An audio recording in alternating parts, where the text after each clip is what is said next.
Everyone.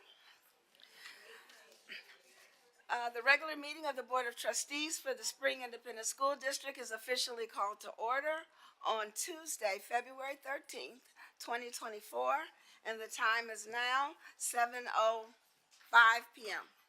Board of Trustees present are Trustee Adams, Trustee Correa, Trustee Hodges, Trustee Durant, Trustee Jensen, Trustee Newhouse, and Trustee McDaniel.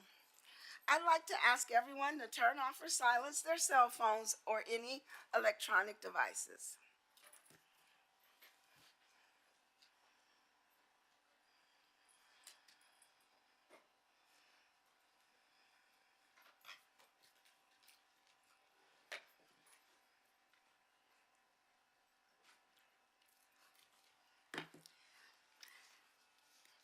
At this time, the Board Equity Committee lead, Natasha McDaniel, will begin our meeting by reading the Spring ISD Equity Statement. Thank you, President Durant. Spring Independent School District strongly believes in educational and racial equity as fundamental aspects of its core mission and purpose, embodied through any program, practice, decision, or action that affects all students, with a strategic focus on those choices and policies that most strongly impact marginalized students. We believe all students, regardless of their ability, cognitive, physical, or social, emotional, ethnicity, language, race, religion, gender identity, and status, should have equitable access to opportunities, resources, support systems, and educational rigor in order to maximize their academic success and social emotional well-being. We believe every Spring Independent School District student is valuable and possesses individual strengths and characteristics that make our district a great place to learn and grow. Moreover, we seek to act on that belief, instituting policies and practices that value diversity, committing ourselves as a district to continued growth and development, and working to support the success of every student in all that we do. Thank you, Trustee McDaniel. Tonight's presentation winning Spring Navy JROTC will lead tonight's presentation of colors. Commanding the color guard and carrying the United States flag is Cadet Ensign Corin Dennis. Carrying the Texas flag is Cadet Zoe Sorrells. The United States Rifle Guard is Cadet Petty Officer 3rd Class Kaya Smith. The Texas Rifle Guard is Cadet Petty Officer 3rd Class Sarah Brower. Leading the pledges tonight is Cadet Petty Officer 2nd Class Morello Constiello, Jr. The Spring Navy JROTC Color Guard is under the direction of Master Chief Mark Clark. So at this time, if everyone would please rise for the presentation of colors.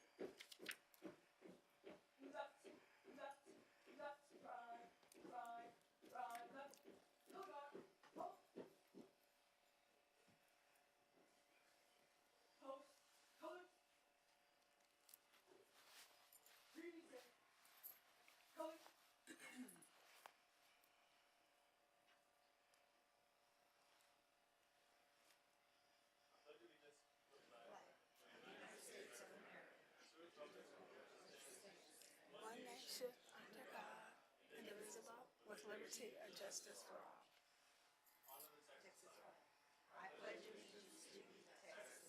One state under God, one and indivisible.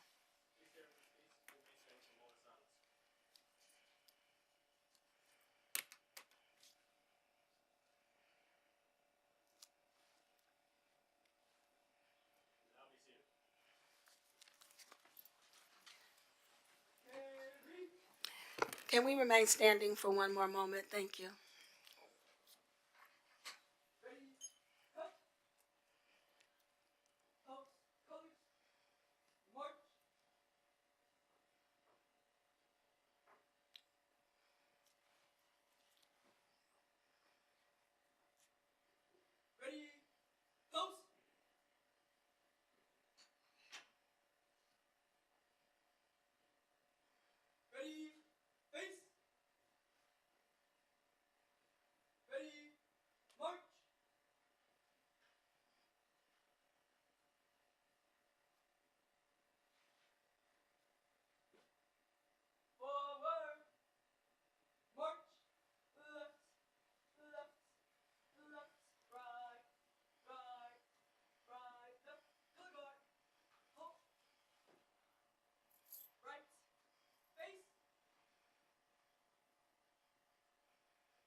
You may now be seated.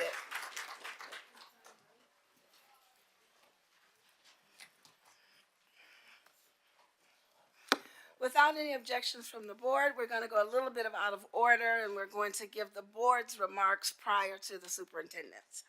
So at this time, I'd like to ask any board members if they have any comments or updates they'd like to make this evening.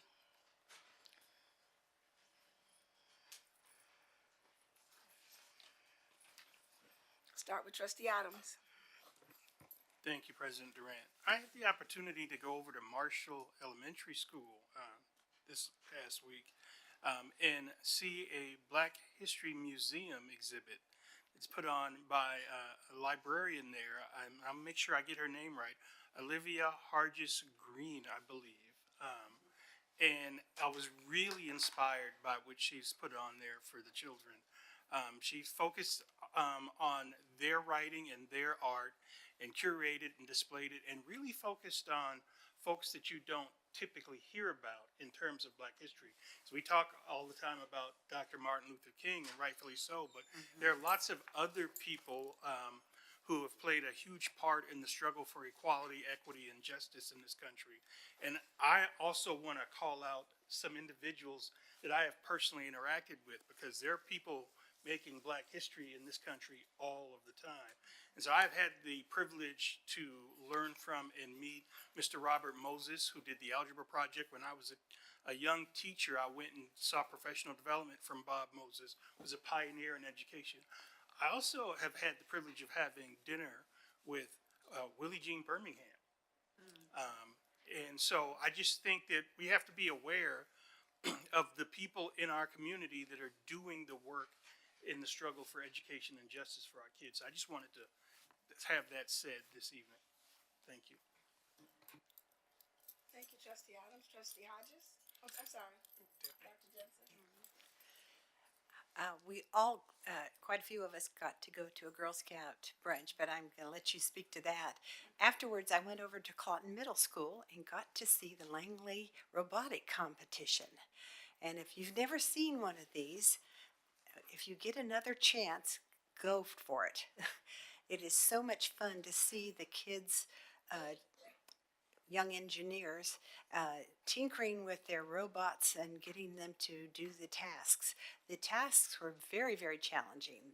The first part was pre-programmed, where the robot had to go pick up discs and get them on a board all on its own.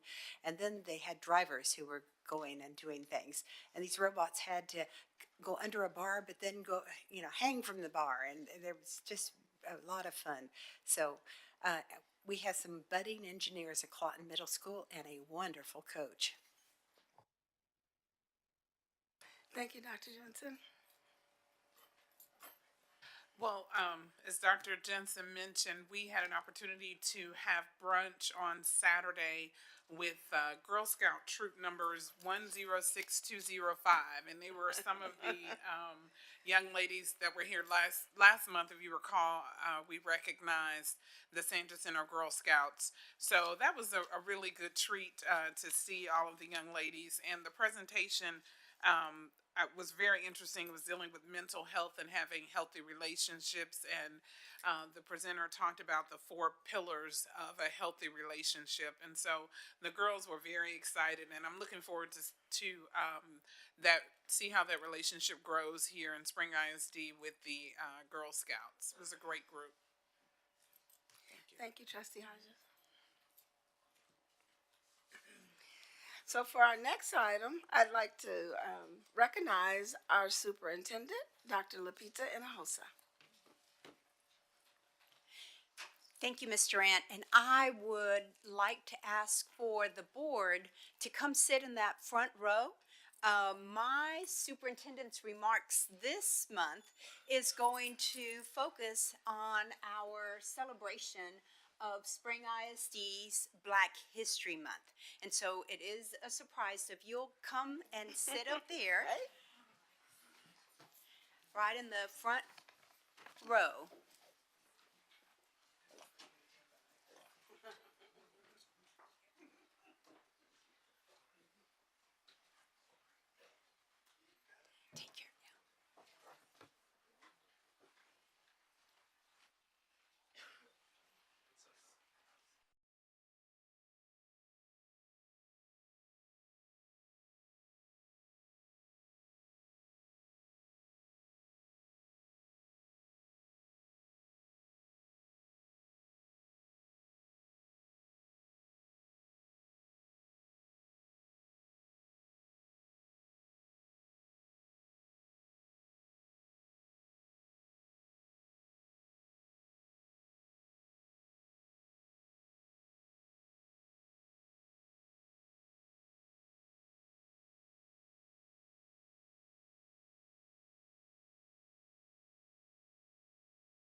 Mr. Ant, that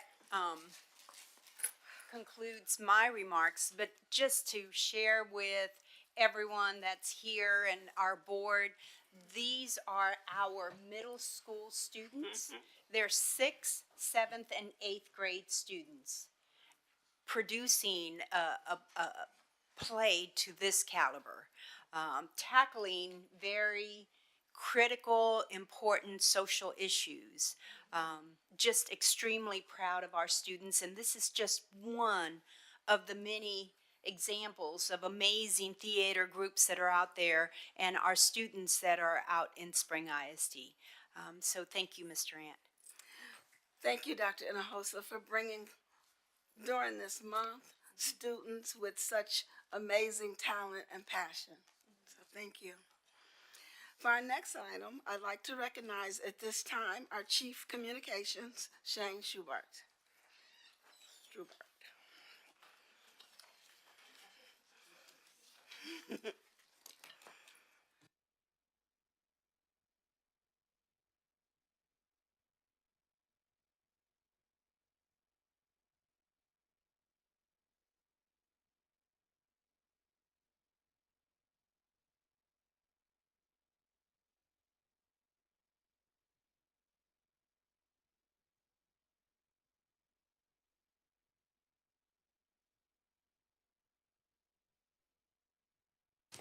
Oh, okay. Hey, that's a lot better. All right. This year's event was anchored in expressing the power of writing and reflecting the teaching in Spring ISD classrooms together with our students' innate talent and creativity. The Rising Writers Expo fosters creativity, self-expression, and a love for writing, while at the same time continuing to focus on listening, speaking, reading, and writing as fundamental skills for lifelong learning and success. We want to thank all the participants for their commitment to the power of writing and for inspiring all of us with their contributions. We also want to say a special thank you on behalf of the district to Reading Academy and Professional Development Facilitator, Denise Carter. Denise, you want to stand so we can see you over there? She organized the event and poured her heart and soul into making it a meaningful experience for everyone who took part. And those of you who attended, you knew that it was very well attended. A big thank you to Ms. Carter and to all of those who helped make this year's event happen at both the campus and district levels. We're blessed to have several students here with us tonight to share selections from their own writing. And so we're going to begin with Winship Elementary's fourth grade student, this young author, Miss Abigail John. Abigail, you want to come on up here?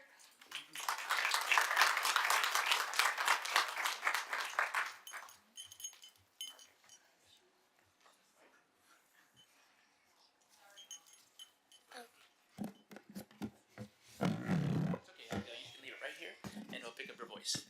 Just focus. You can actually move this right here. Okay. All right.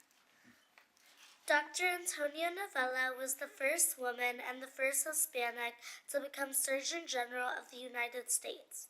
She is originally from Puerto Rico. Dr. Novella made big changes in public health by improving health conditions and access for equality in medical care, especially for women, children, and minority populations. Dr. Antonio Novella is a very important inspiration, role model, and plays a very important role in the National Hispanic Heritage Month as she inspired many people, including me. I want to be a GI, digestive health doctor, just like Dr. Antonio Novella, because there are so many sick people who needs help and are in so much pain, but they don't have enough money to see the right doctors, so they do not get better and even die. I was also very sick a few years ago and had to see many doctors before I found a good doctor who would really listen to my mom and get me the right help. But it took 6 months before we found the right doctor, a GI doctor, who helped me. My GI doctor helped me so much, so now I know what to eat, what not to eat, and what pelvic floor exercises to do. I want to do the same for the sick people. I want to help the sick ones just like Dr. Antonio Novella. Dr. Antonio Novella had similar stomach problems just like me. At age 8, she was supposed to have surgery to fix her stomach problems, but her dad died. So she didn't have any money or help to do the surgery and was always in pain until age 18 when she finally got the surgery. She made a promise that other sick people would not have to wait that long and suffer because of health problems. George Bush, the former president of the United States, made Dr. Antonio Novella Surgeon General in 1990. She did many great things like promoting vaccinations for children, early childhood care, and how to prevent childhood injuries. She was mainly known for working with kids who had AIDS, a very difficult disease to treat. I want to focus on Dr. Novella because she is a truly inspiration to many because she overcame so many of her own health problems. So she understands the pain of sick people. She plays a very important role in the Hispanic Heritage Month.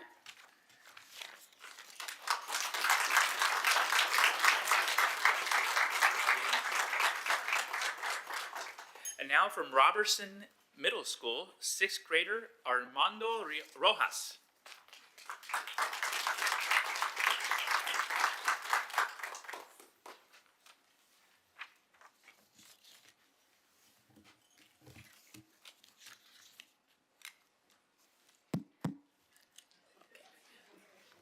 My cousin Samina. Samina was born in October 1995 in Los Angeles, California. She is the third of 6 children, 3 boys and 3 girls. Samina attended elementary school in California. At a very young age, her parents saw something special about her. Her teachers always gave her compliments, and Samina always showed love and kindness for others. She loved school and reading books, both immigrant parents and many siblings, money was tight. Samina's childhood was not easy. Samina and her family moved states many times, but eventually settled in Alabama, where her parents finally found a stable job and an affordable place to live. Finally, Samina could focus on her studies.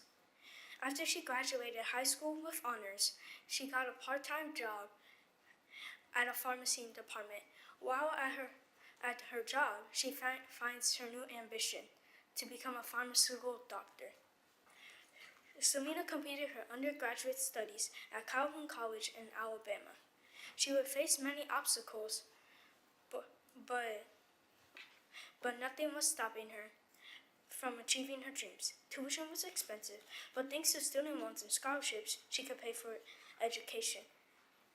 After her undergraduate studies, Samina applied for Stanford University. This university was very well known for its excellent pharmacy program. And to study full-time at Stanford, she moved to Birmingham. Samina graduated from Stanford in April 2023 with honors. She got her Doctor of Pharmacy degree. After graduation, she took the board exams to become a Doctor of Pharmacy, or in short, a PharmD. And finally, she gets to truly drilled the motorboard into the air.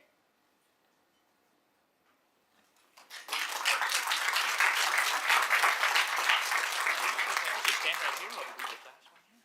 All right. And finally, we have our junior from Carl Winchie Senior High School, Sarah Salinas.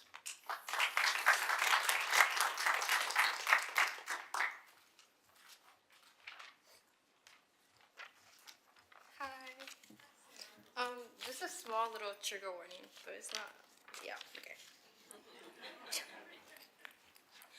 I didn't know what to write about this year. Do I write about how it feels when the blade used to inch into my wrist, and how comforting it felt to have something take my pain? Or what about the voices wandering free and making me wish I were dead? I don't hear them anymore. I couldn't come up with anything to write. I have no idea what to say tonight. As this year came along, I didn't know how to keep going on, not because my mindset from the previous years, but because my old mindset has disappeared. But what actually happens when the flashbacks occur? Even though I specifically remembered it was all a blur. The flashing cameras flashing for all the world to see. The flashing cameras replaying and reminding me of who I used to be. I rewatched the way my voice shuddered as I uttered the sad, torn words. Who is this girl with the blank expression? Or how I shared my memories, all of which sounded alarms of depression. As I sit here typing, writing how I no longer wish for the blade to inch into my wrists, I feel empty. What is my purpose now? If I don't feel anything anymore, what is my purpose now? I still want to be impactful, but I feel lost. I want to write something good again, but at what cost? So this may be a letter of heartbreak, teenage heartache. Though this has changed throughout the years, maybe someone will see this girl's newfound tears. The blank expressions from a teenage girl.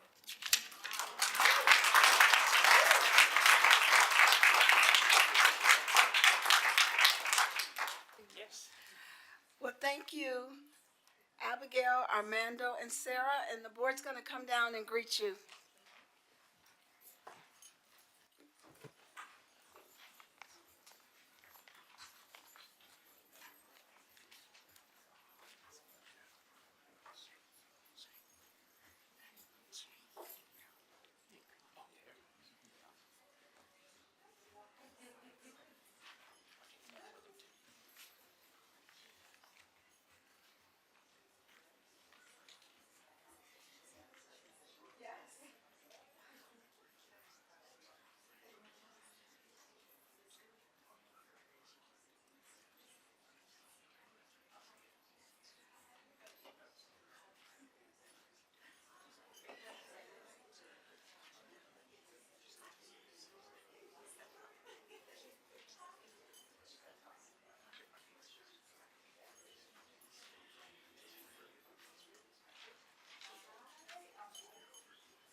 I think that's gonna be okay, yeah.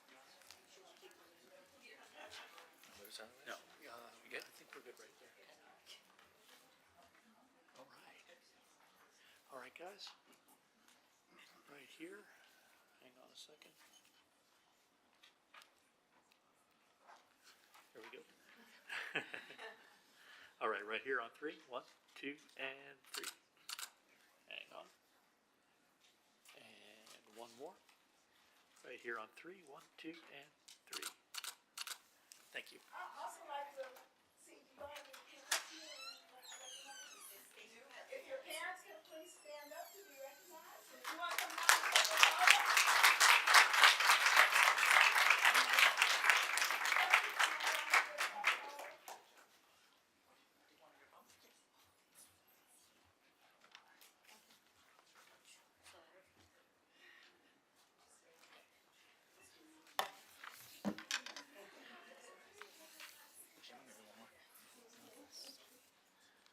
Okay.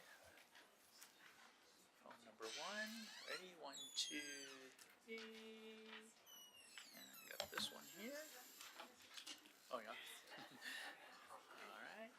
Okay. Ready? 1, 2, 3. And Jim's gonna take one real quick. All right. One more, guys. Very nice. Right here. 1, 2, and 3.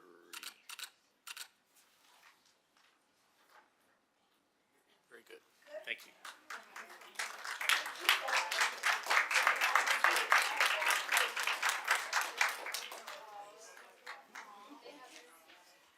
This is always one of my favorite part of the meeting where we have an opportunity to recognize the talent and the success of our students.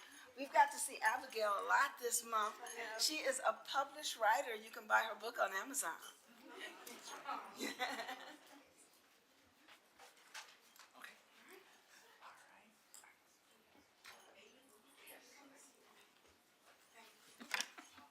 All right. This next one is perfect timing because last week was school counseling week. And so our next recognition item this evening is a point of pride in honor of the Bailey School for Performing and Visual Arts, which was named among the 2023-2024 winners of the Crest Award for Counseling Excellence by the Texas School Counselor Association. The award reflects the hard work of the school's administration and especially its counseling team over the course of the 2022-23 academic year. The program's name stands for Counselors Reinforcing Excellence for Students in Texas, and it was first launched in 2005 to recognize schools with outstanding comprehensive counseling programs. Schools receiving a CREST Award have demonstrated a commitment to improving the lives of students and supporting their achievements in academics and career readiness, as well as in personal and social growth. The CREST program supports districts and campus counselors in evaluating their own counseling programs against state and national best practices and in effectively communicating about their program with parents and other stakeholders. In choosing each year's winners, judges evaluate school counseling programs across categories that include the role of the professional school counselor, foundational components of the counseling program, service delivery and curriculum, and program implementation. This year's CREST winners were formally recognized during the Texas School Counselor Association annual conference earlier this month. And now it's our pleasure to be able to recognize them here as well. School counselors provide a vital service on our campuses, and through their work, they help facilitate teaching and learning while offering students the support they need to achieve their best every day. So, on behalf of the entire district, a big congratulations to the Bailey School for Performing Arts and their award-winning counseling team. Miss Reiki Veal, is she here? All right, come on up, Miss Veal. She's representing the school's counseling team this evening. So come on up.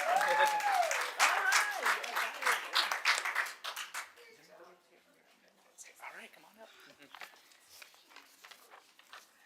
I'd like to give you your award first.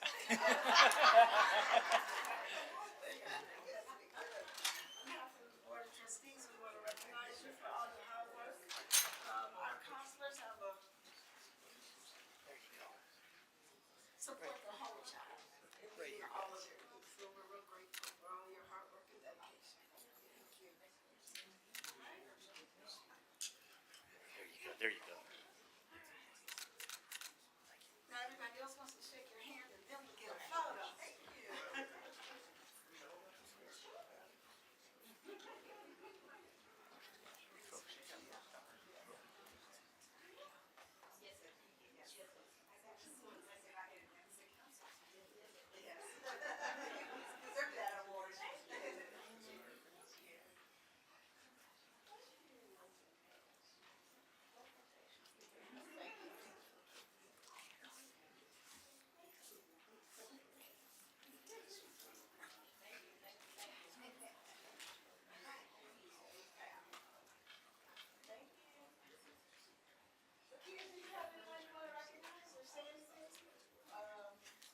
I would just like to say thank you for this award. It's a surprise for me.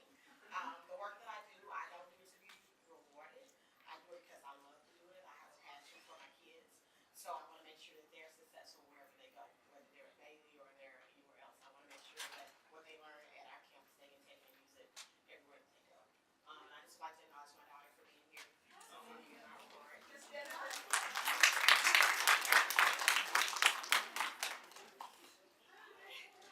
I'd like to thank Dr. Collins and the counseling team for all their support and making sure ensures that we do everything possible for the students.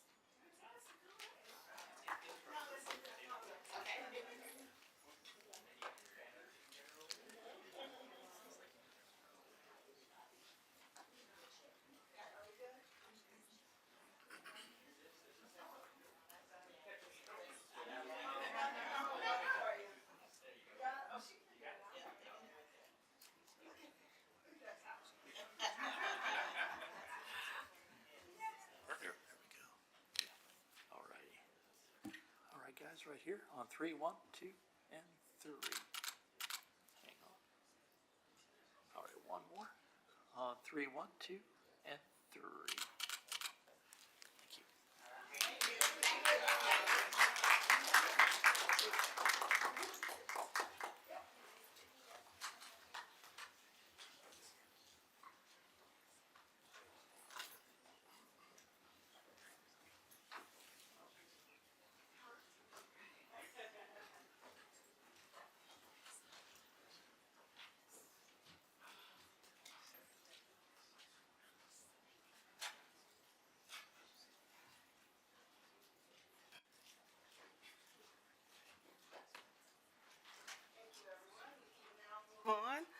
Our next item is agenda participation. This item allows members of the public an opportunity to speak on agenda items before those items are considered by the board. Mr. Binkley, do we have anyone signed up for agenda participation? Not for agenda participation, no, Madam President. All right, our next item is public participation. Mr. Binkley, do we have anyone signed up for public participation? Yes, Madam President, we have one community member who has signed up for public participation, Mr. Eros Shaw, regarding the barbering program. Before we invite Mr. Shaw to the podium, I do have a short statement to read. The board invites interested citizens to address the board on any subject that they desire other than allegations concerning the character or capability of any board member, staff member, citizen, or students of the district. The board provides an opportunity on the agenda for citizens to address the board, and we welcome your participation. The board will listen and will not interrupt unless the person addressing the board infringes on the guidelines as stated previously or exceeds the time limit authorized for the presentation. In this case, you will have 3 minutes to present. Mr. Sheffer will keep time, which will be displayed on the monitors. According to law, the board may not take action on any item that is not on the agenda. The board will not debate nor respond to any question during the meeting in order to research the question thoroughly before replying. The board will seriously consider the matter brought to its attention and respond appropriately. Also, according to law, it is a criminal offense for a person to obstruct, prevent, interfere with, or disrupt a lawfully called meeting through physical action or verbal utterance. Citizens are requested to supplement any oral address to the board with a written summary of their presentation and any recommendations they may wish to suggest. Thank you for your concern regarding our school district, and we will hear you now. Mr. Shaw, you may make your way to the podium.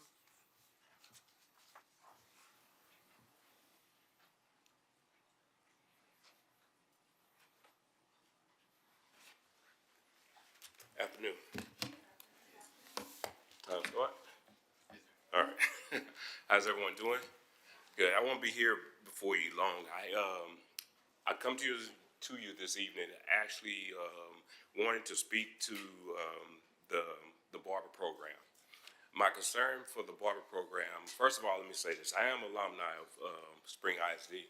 Well, I graduated from Westfield in '93. I also serve on the Education Foundation Board, so I have very, very concerns when it comes to the district and our students and our kids here in the district. I worked on that program for a very long time, and I'm thankful for Spring ISD giving the barber program an opportunity, which brought to my attention the first year of the program, once it started, was moving in a pretty good direction under, I would say, Rebecca Brown when she was here, and she transitioned and moved on from the program. After that, we had some challenges with the program. Some things were not brought to my attention. Some things were brought to my attention based on me finding out things, because I tried to stay pretty active and involved with the program, considering my name was attached to it from the standpoint of certain people in the community knew that I'd help with this program. I found out that we actually had a instructor that was working in the program that was an unlicensed instructor running the program. Which was quite alarming to me, because I know that when we started the program, I was asked for candidates that had license that would be a good fit for the program, to teach the program. I submitted those candidates for those, to be considered. Why none of those were chosen, and we chose someone that did not have a license to run the program, kind of baffled me. I must try to speed up because I don't know how much time I have here. I dug into it a little bit more. I asked some more questions. I went to those that were in the CTE department and spoke with individuals about what I had found out, what I knew. One of the reasons I knew what was going on is because just so happened the student that got employed there, or the individual that was employed there, was an graduate of my school. And I keep records on all of my graduates. And so I knew he had not taken the exam, nor has he passed the exam, to be teaching anyone from that perspective.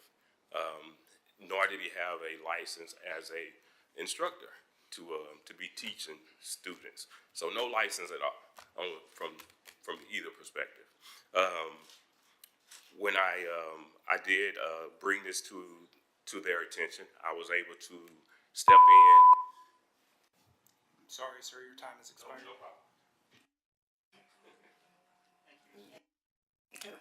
Thank you. Did you have something you wanted to share? No, okay. Some paper, okay. Thank you for coming this evening. We appreciate you.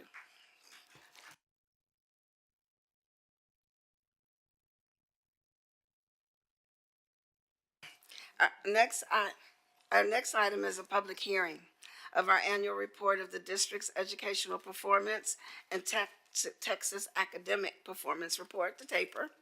At this time, I'd like to recognize our Chief of Innovation and Student Success, Dr. Matthew Parasol. Thank you, President Durant. Good evening, members of the board, superintendent, and all those with us today. On Thursday's board work session, a copy of the TAPER report, Texas annual report, was shared with the board, as well as some highlights from the various components, specifically tied to Texas Education Code 39.306. And so with that, there is a requirement for a public hearing, which is why it is on the agenda tonight. Thank you.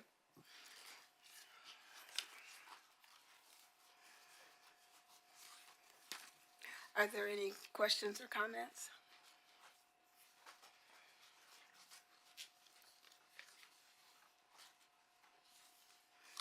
Do we have anyone signed up to participate? No, Madam President, we do not. All right. For our next item, I'd like to again recognize our Superintendent of Schools, Dr. Lapita Hinojosa. Thank you, Ms. Durant. And I am going to come down to the podium, and we have students that will be conducting this presentation.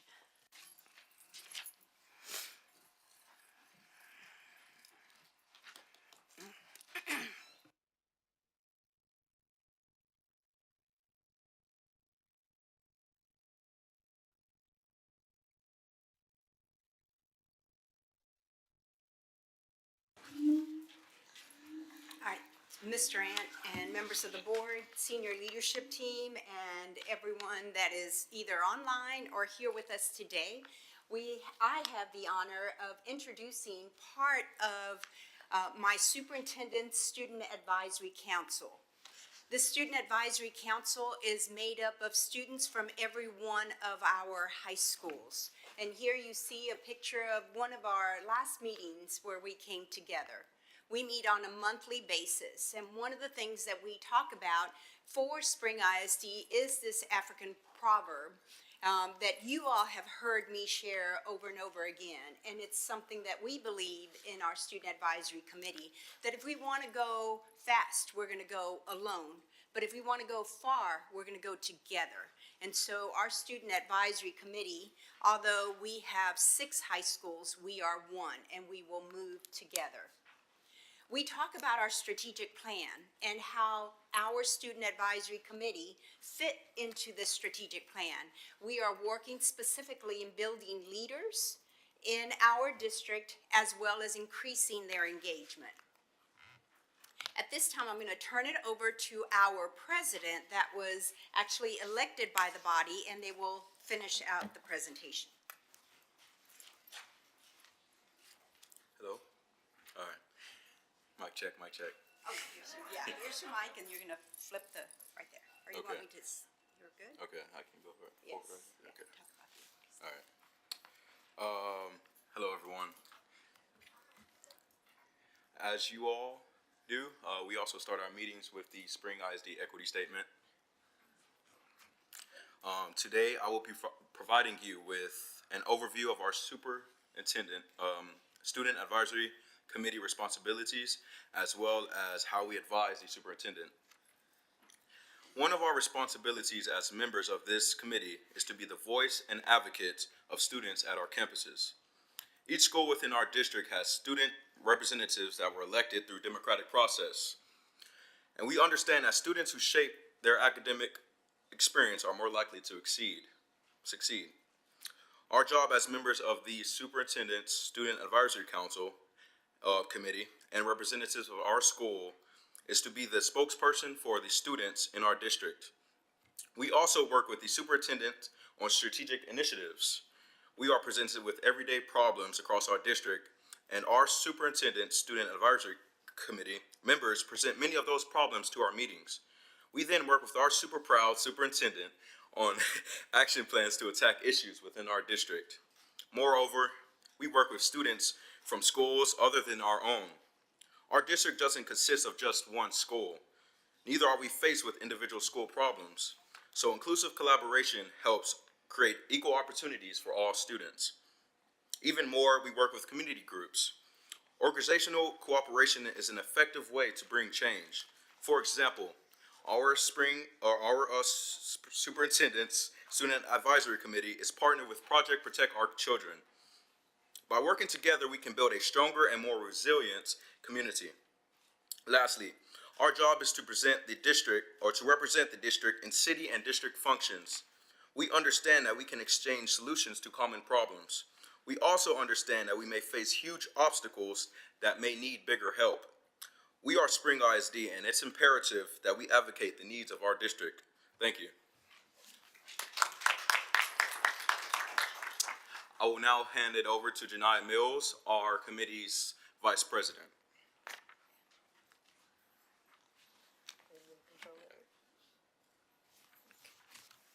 Good afternoon, everyone. I'm Janiyah, the Vice President of the Superintendent Student Advisory Committee. And why our committee chose this community service project is because we are dedicated to preventing child sex trafficking, exploitation, and abuse in our own community. And our vision is to see a world where every childhood is free from predators, exploitation, and abuse. But on a more personal note of the Student Advisory Committee, we are all leaders from our various different high schools. And those are great achievements, very big achievements for every single one of us. But our achievements for ourselves need to extend to our community. Our ambitions must be broad enough to include the aspirations and needs of others for the sake of their own and our own community. The safety of myself is the safety of my community, and now that we are trained with the Youth Action Board, we can aid our community with the knowledge we know about trafficking, which predominantly targets minors. Texas is the second state with the largest amount of sex trafficking issues, and now I'm going to hand it over to Cross and Moises to talk about what we have been doing at our high schools to bring awareness on this issue. Good evening, everyone. My name is Cross Elise. I'm from Spring High School, and I'm honored to be here speaking about the Spring ISD Youth Action Board. These past weeks, I've been asked to speak about what my why is.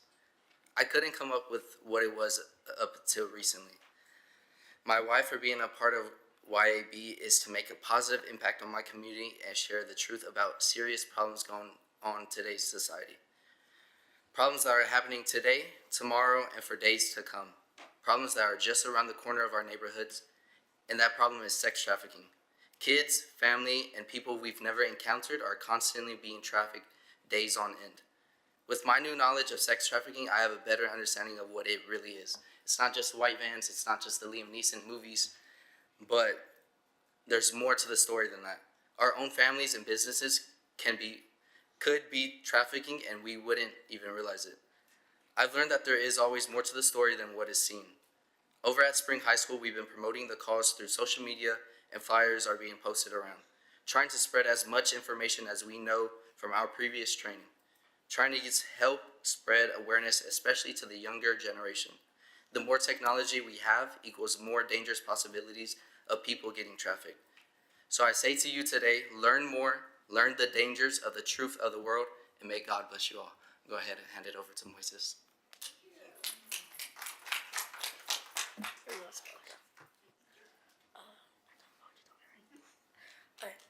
Good evening, everyone, Board of Trustees, and other people on the board.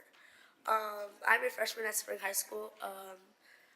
I honestly am a very proud member of YAB because this is changing our community and Spring ISD. I am part of City Council and other organizations which has led me here to YAB. The one person I lead up to is Cross because he's our student body president. And I'm actually class 27 president for city council. And what leads me here is human trafficking. Human trafficking is a serious no. It's not all around the world, but it's everywhere. Anywhere and everywhere. It's not just targeting one person, but it's helping multiple people. My dignity is that I love Spring ISD. I haven't been here the longest, but I've been here through elementary school, and I've been emailing Dr. Hinojosa. I did speak at our Boys Empowerment Summit, and it wasn't everything that I wanted to say, but I did sum it up. And we have problems in Spring ISD, and everyone perceives Spring High School as a negative high school, which it's not. And I said in my speech, it's the way how you interpret Spring High School and how you change Spring High School. I've changed Spring High School in many ways, by being part of the student council and by being part of TAFE, which we are going to state. And I'd like to thank every one of you for helping us at Spring ISD, especially Dr. Hinojosa for all that she does. And also, please make sure that every student, every teacher, every day is our quote in Spring ISD. Thank you for your time, and thank you for letting me speak to you.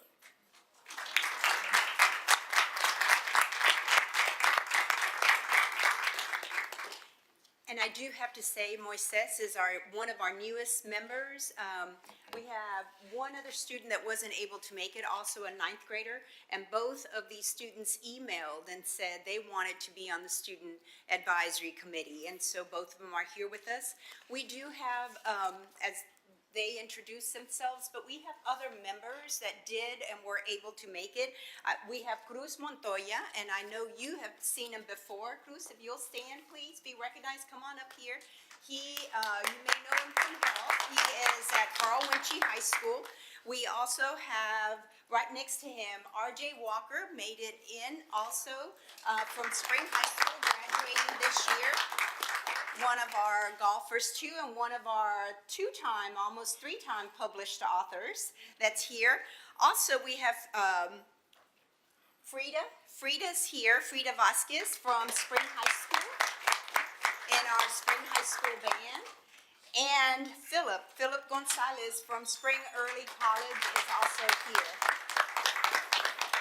And so we want to recognize they are part of the Superintendent Student Advisory Committee. With us, we also have our, from Project Protect Our Children, Ms. Denise Meir, who is the founder and executive director. Ms. Meir, if you'll stand and come up here.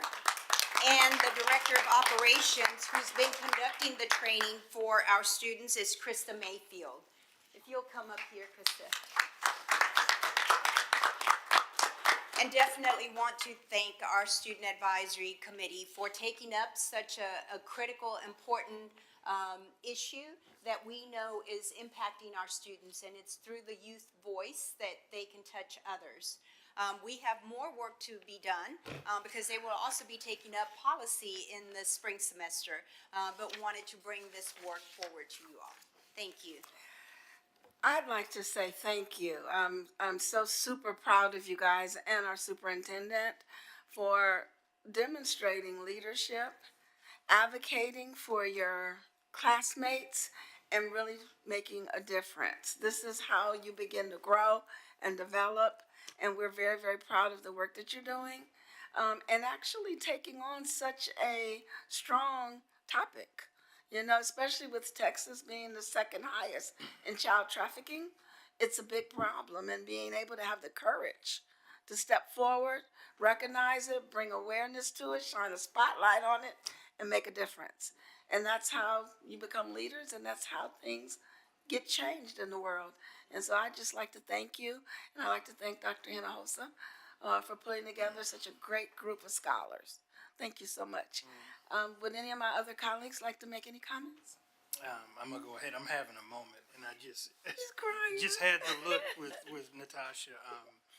We've been talking about student voice on this board for a few years now, and how important it is for our young people to get some skin in the game and take ownership in your community and your education. And if you want things to get better, you are the person to do it. You are the person to do it. And I'm just really excited about what I just witnessed, and I want to see more of it. And I will piggyback on that and just say that we are very proud of you, and you should also be very proud of yourselves. Something that I shared with the students, the middle schoolers that were here earlier, and I'll share the same with you, is that you all are tackling topics that even adults have difficulty grappling with. So you're already ahead of the game. You're already leaders right where you are right now. You are leaders. So keep that going, because you, just as President Durant shared, you are the ones who are going to change our world. So, you know, we're sitting here now in these seats, but right where you are in your classrooms, you are making change. And eventually, you'll be in these seats. So continue that work, and we're very proud of you all. We'd like to take a picture with you guys. Yes. And also recognize if any of your parents are here tonight. They'd like to stand.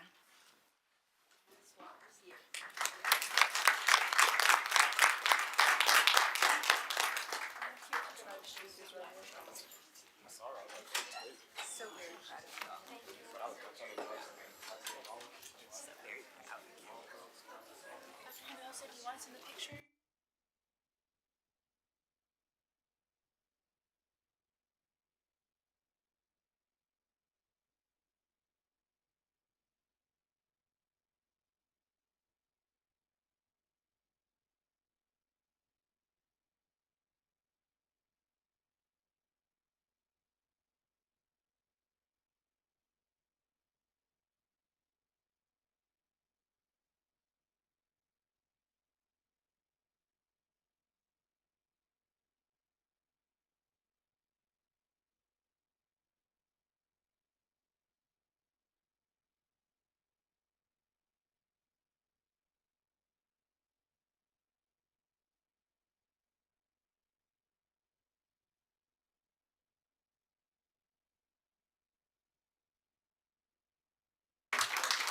Mr. Rand, I'm going to have Denise and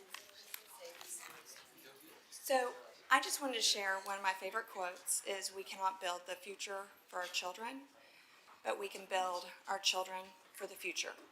And that is what Spring ISD is doing. It's Franklin Delano Roosevelt. So I want to thank you and commend you. You have an amazing school community.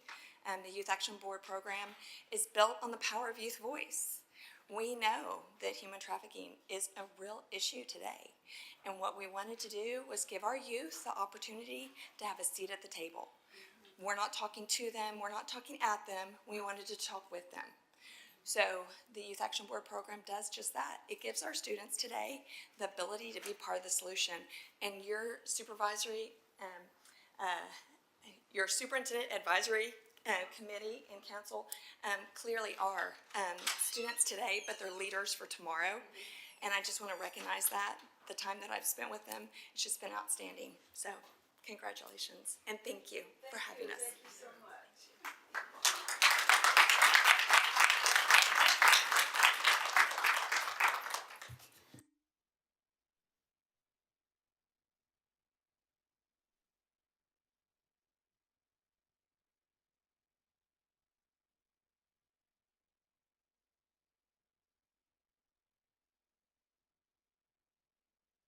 They are our number one resource. That's our future, right there, blossoming right before our eyes. Fantastic. For our next item, I'd like to recognize our Chief of Human Resources, Dr. Terrell King. Good evening, President Durant, trustees, Dr. Hinojosa, senior leadership staff, and guests. Tonight, I'm going to want to bring up Ms. Pearl Ivory, our Director of Opportunity Culture. She's going to give you a presentation tonight on an update on if you go back, we remember back to 2021, the board commissioned an equity study to look at practices in our districts and find ways for us to become more equitable in our policies and our practices. And so the teams in the district have been working since that time on those action steps. And so This school year, as part of the district's realignment, this new team of organizational culture was formed to coordinate this work along with the district's cultural humility training. And so tonight we're going to review the high leverage. We're going to give you an update on the cultural humility training. We've now implemented level 2 of the training. And then we'll also review the high leverage recommendations to improve equity that were findings from the 2021 equity study. And the actions that have been taken to this work on these recommendations to date. We are currently working to establish systems for measuring and monitoring progress toward implementing these recommendations. And that's the work that Ms. Ivory is charged with moving forward. And we'll be working with the board's equity committee to review, first of all, the monitoring system that's in place and then providing updates as we move along. And so I turn it over to Ms. Pearl Ivory. Good evening, Board of Trustees, Superintendent Dr. Hinojosa, senior leadership team, and guests. A recent article from the U.S. Department of Education describes discrimination as the unjust treatment of people based on characteristics such as age, race, gender, sexual orientation, weight, disability, and more. Discrimination is perpetuated by societal norms, cultural institutions, and through explicit or implicit biases. The article goes on to say that it is sometimes difficult for us or to recognize when we or someone we know is being discriminated against, which is why the article suggests that it is vital to understand how to recognize and respond to it in productive ways. And I, for one, am glad to work in a district whose Board of Trustees recognize this issue and have taken action. One, with adopting, reading, and implementing the district's equity statement. And two, championing for us providing professional development opportunities to facilitate honest staff reflection and understanding of implicit and explicit biases to ensure every student and every teacher has an excellent, equitable experience every day throughout the entire organization. My name is Pearl Ivory. I'm the Director of Organizational Culture. And today we're going to, like Dr. King stated already, we are going to have an overview of the cultural trainings, level 1 and level 2. Also give you feedback from those trainings. And then do a brief overview of the equity study that was done by Cambridge Education. And then the academics team will have later updates to come. More on that later. I do want to make note that some of the graphs that you will be seeing in the presentation will look a little different from their updated pictures, so it's more clear here, so that visually they look a little bit better than what you have in front of you, just to make note of that. So you're not. With our cultural competence level 1, our training, the idea of that, the basis of it was to become more self-aware. And so that's what our goal was with that training, is to make sure that all of the activities and things that we did within that training was to, at the end of it, the participants leave with a more understanding of who they were and how we presented ourselves to the world. And so throughout that professional learning, we talk about what's in a name and who we are, because there's more of us on the inside than we let people see. So we look at that, and then we begin to talk about the danger of a single story, right? And so we walk them through all of those different activities just so that at the end, the outcome is that they're more self-aware. And thanks to Floyd Armstrong, he's one of our new members in HR. He have us a final number, updated number. We have 5,121 employees here in the district, because the goal here is for 100% of everyone to be trained with our training. We are now at only 33% with 1,671. We understand that the number is low, but we are making strides. It went from face-to-face initially, and now it is asynchronous, so that we have more space and time for the level 2 training, but staff is getting that one asynchronous through Schoology. we polled the audience and just to see how they feel about the different components within the professional development and to see what their biggest takeaway is. And based on the results, 36% said that their most important takeaway for them is what's in the name and the danger of a single story. Miss Ivory, I just want to point one thing out on that slide you just showed us. When you look at the green bullet, where do we go in our brain? And you're citing the triune brain. I keep up with brain research, and I found out that modern neuroscience research demonstrates that the triune brain theory does not accurately explain how the brain functions in everyday life. That theory says that like the limbic system is just emotion and the frontal cortex is just cognition, and that the newest model for the brain is a adaptive one, and that actually our cognition, our cortex, is not just like thinking without emotion. It's tied in with emotion. And it turns out the limbic system isn't just emotion, it actually is tied in with some of our thinking. So I just bringing this forward because I think as we go through this and look at this, realize we're not just having one section of our brain have the emotions, that we're very, very integrated in our brain. Thank you. Yes, ma'am. Thank you. Thank you.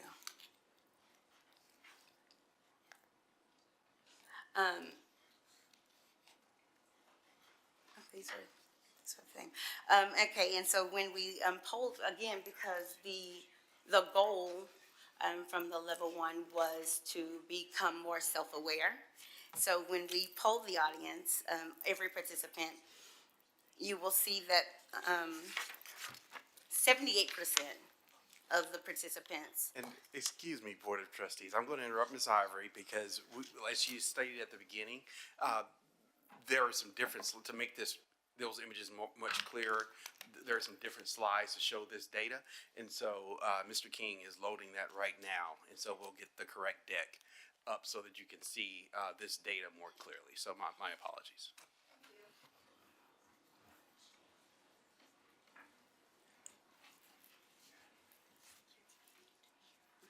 Why don't we go ahead and take a quick 5-minute break? Would that be okay? Yes, to give the opportunity to get the right. Okay. And let's make it 5 minutes.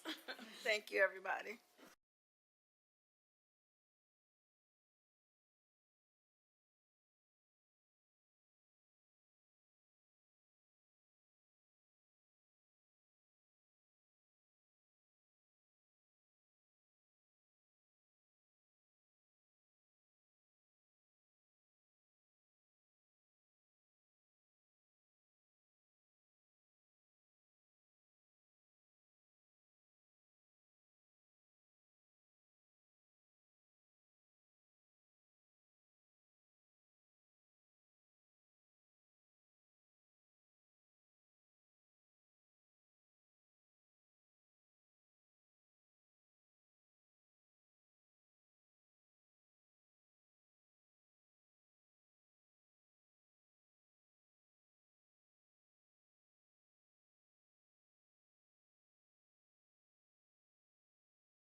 Ms. Ivory will go ahead and you can Okay. continue.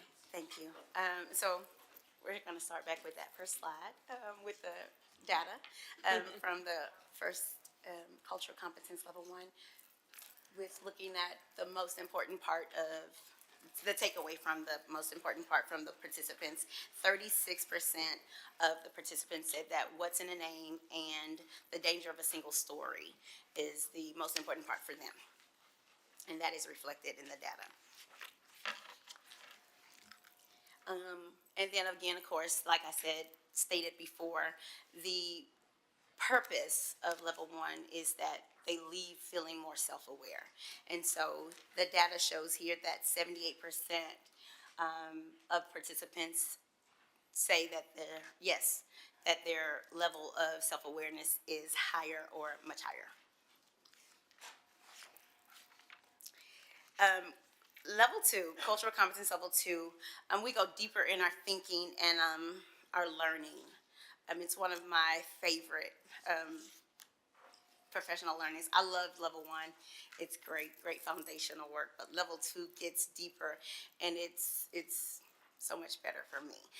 We talk about the art of listening, and then we move from the art of listening, and we go into intersectionality, because we dive into all of the different pieces that make our staff and students, all of us, who we are, right? We have so many different barriers that come up and make us who we are and how we function. And then we recognize how all of those things come together and how we react to them. But one of the most important pieces for me is the art of listening, where Simon Sinek walks us through understanding how the art of listening, we have to create a safe space for people to feel heard. And that one is the one that resonates with me.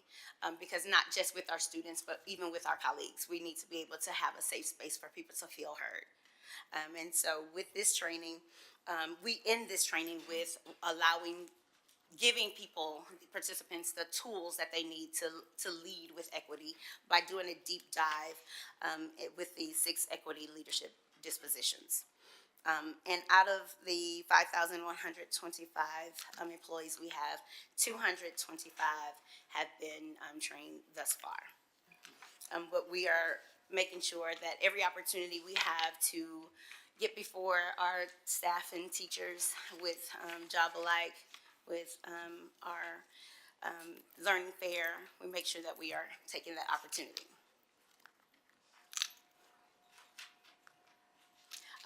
This slide is just a couple of quotes from the video that we watched with Simon Sinek. Just some things that he pulls out that are that touch me. Replace judgment with curiosity. And then, of course, the one I stated before, creating an environment in which the other person feels heard. With the level 2 training, again, we take that poll and asking them, what's your most important takeaway from here? And 44% says that the art of listening is their most important takeaway. And again, how is your level of self-humility? And the data shows that 83% of participants agree that their level of self-humility is higher or much higher once leaving. 2.5 years ago, the district commissioned Cambridge Education to conduct an equity study to understand the inequities that exist in Spring ISD and to inform development of the policies and practices that needed to address them.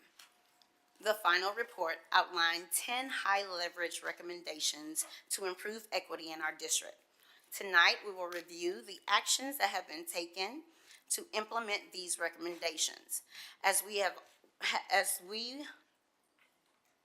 will work to continue to move forward to ensure excellent equitable outcomes for the students and staff. As we present these updates, please note that administration is developing a system to answer the questions for each recommendation and will provide updates to the Board Equity Committee on these bases. How do we know the work is happening? Who is responsible for monitoring the work? And how is it impacting students? It is important to remember that these were the actions taken based on the recommendations from the equity study by Cambridge. And as I stated before, the academics team will have the opportunity to speak again at a later date concerning these. So high leverage recommendation number 1. The implementation owners are the Division of Innovation and Student Success and the Division of Academics and School Leadership. And here are some of the actions taken.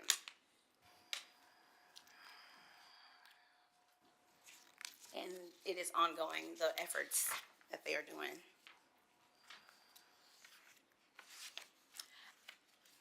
Recommendation number 2 suggests that we redirect fiscal resources to fund at least one at-risk counselor in each school, as well as college counselors. And the implementation owners is the Office of Finance and Human Resource Services and the Division of Innovation and Equity. Innovation and Student Success. And here are the actions taken.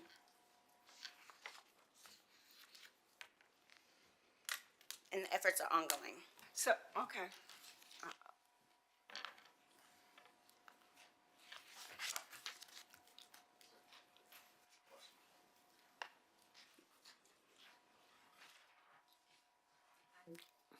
I'm going between my screen and your screen. It looks like the implementation of the one-to-one meetings, that looks like it was high leverage recommendation to improve equity number 2.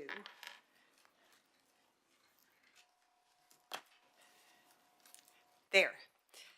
Looks like that is fairly well accomplished. Is that true? Because some of these look like they're just starting and some midway, but this one looked like it had been accomplished. Yes, so there are certain components that have already, there are pieces in place, and I think that what Pearl had shared earlier is, now that these events are occurring and we're seeing the impact, how do we truly create that gauge to capture the data of their effectiveness? And so the meetings are happening, the supports are in place as we leverage this recommendation.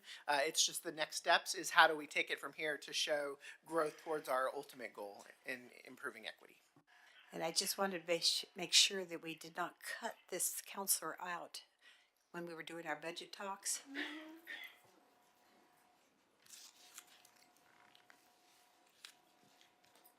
The at-risk counselors at the high schools definitely do remain. We did have some on top at-risk counselors that were at our elementary campuses.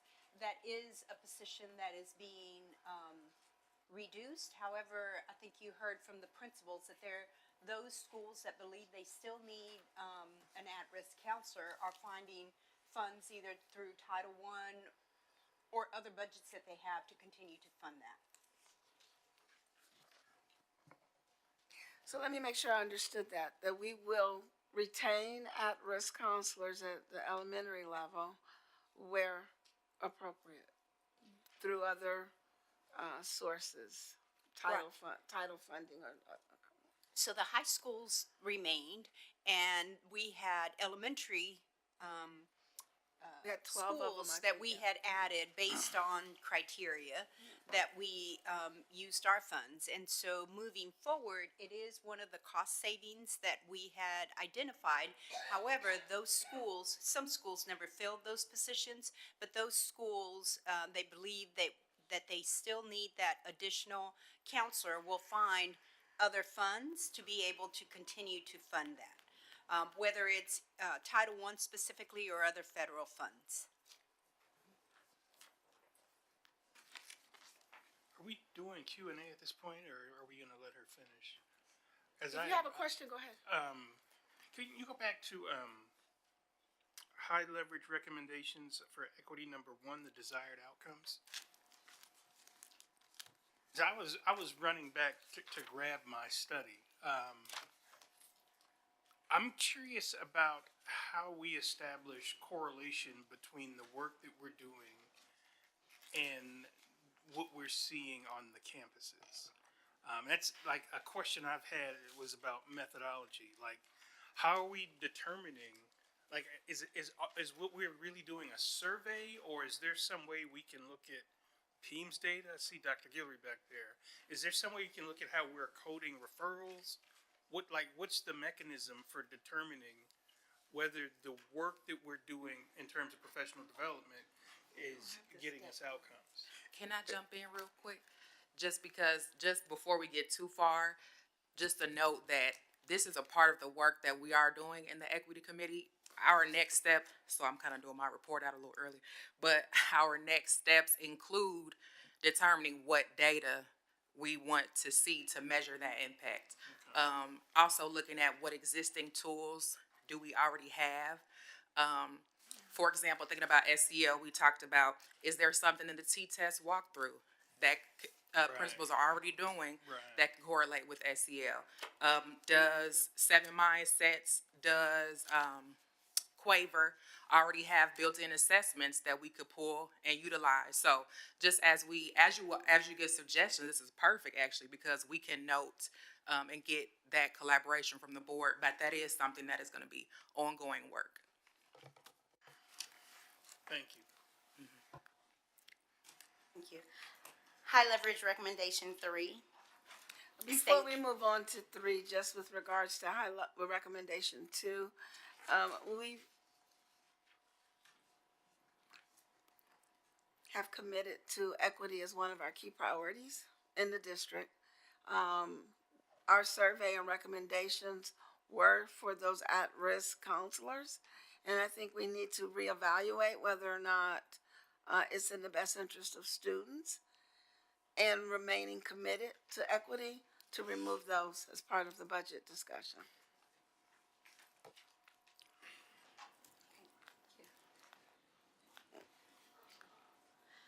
Recommendation 3 states, we should invest in year-long job and vetted district-wide professional learning for school leaders, coaches, and teachers. Implementation owners are Division of Academics and School Leadership, and here are some of the actions taken. They're committed to curriculum training for our principals and other district leaders. They happen monthly. Job-alike professional development for teachers. Core 4 professional development for central office teams. They come together to learn together in order to better support campuses.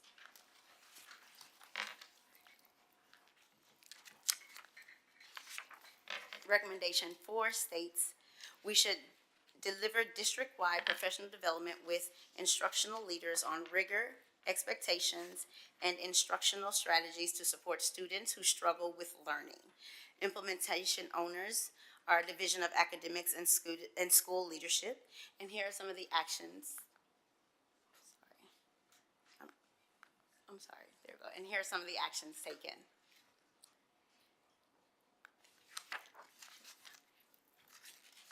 Give me just a minute. Yes, ma'am.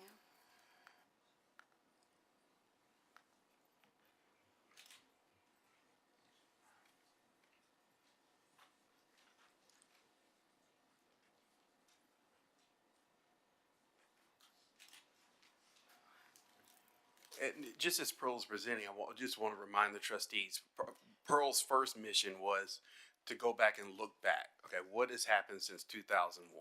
And so that's what she's providing tonight, is a look back of, because as she is new to in this position, we just started this team. So she's looking back, ever since we received the report in 2001, what things have been done. And then, as Trustee McDaniel said, we're going to be continuing to work now. How do we know what's happening? What metrics do we want to use to measure? And so when you see actions taken, it's those things going back, like she worked with every department or every division or office to say, what have we been doing since 2001 towards this goal? 21. What did I say? 2021, sorry. I just had a question on equity statement number 4 here, and that is that part of what you want your professional development to deliver is the rigor expectations, instructional strategies, and so on, and that these be turnkey. I don't think you're looking at the same one I am. Yeah, it's different. That's why I was. Yeah, and that it's turnkey for implementation. I think that is such an important recommendation for the teachers, that they have something they don't have to develop or rewrite or anything else, that it's just something you can use in the classroom. So I was just wondering how that was coming. Yes, ma'am, Trustee Jetson. I think that's coming along just fine. Got it there. Okay, perfect. Because also some of the things that we're noting here too is that the district has also been afforded through our T-class funds and through our high-quality instructional resources that we've been allotted 1,000 days of professional development, coaching, and mentorship and support from our high-quality instructional material partners. So right now, as we speak, we're at around close to 600 days of that type of development. But also through that development, they are pushing into our professional learning communities. They're working with our groups of teachers, specifically also our DOI teachers, our first and second year teachers, even our veteran teachers. And what we are doing is that we're also building out some of these tools and resources and some of the plans that you have described. So we do have a lot of these tools and a lot of these strategies that we are implementing, but most importantly, that we're being very consistent in the strategies that we're implementing that we know is best practice, specifically for kids. So I think that's also the benefit of us being able to be collaborative with also our thought partners around this work, because our teachers, our leaders, and our partners, we're all coalescing around the work and developing these plans and strategies together.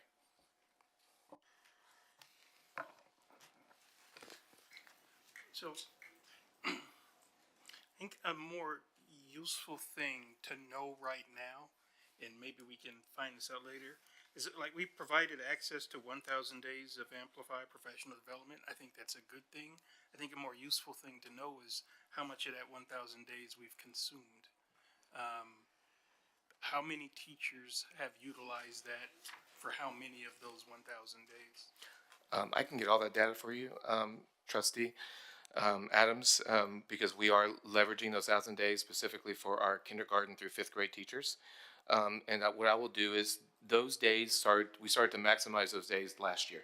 So I can go ahead and get that data for you, also considering that we do get new teachers every year. So I can get you a very accurate number, K through 5, by campus as well. Because like what I will expect to see is those number of days have been consumed, outcomes are improving, right? And so like having access to this bank of 1,000 days is great, but if the majority of our teachers haven't utilized them. Completely agree. And something else to note too, that I know some of the conversation that we had last week at the board work session, Trustee McDaniel brought up, what are some of the key factors with the data that we're seeing? And we talked about the high number of new teachers and DOI teachers. So I think to your point, we're going to see some of the data trends with the schools that have retained the highest number of teachers. We're going to see those trends higher in comparison to the schools that have a little more of a high turnover rate.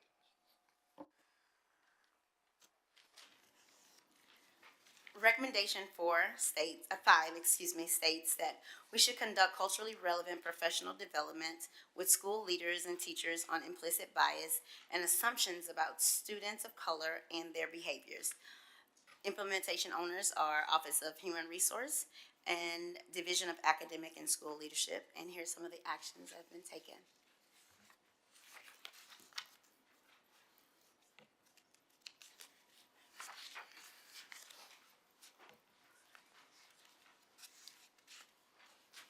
Recommendation 6 states, we should review the process for referring any student to special education, but with specific focus on Black African American males who are being referred at disproportionate rates. Implementation owners are Office of General Counsel and Division of Academics and School Leadership. And here are some of the actions taken. Can you back up? Yes. They're different than what was in the previous deck, so I just need a minute to read them.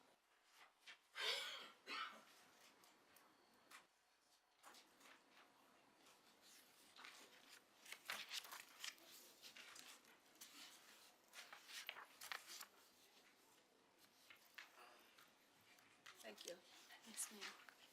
Before you move on, can you just share a little about your vision for level 3? Oh, yes, absolutely. With level 3, we talk about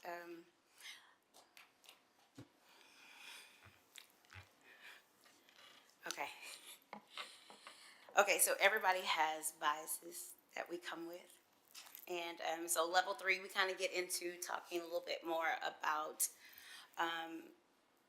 looking at what that looks like. And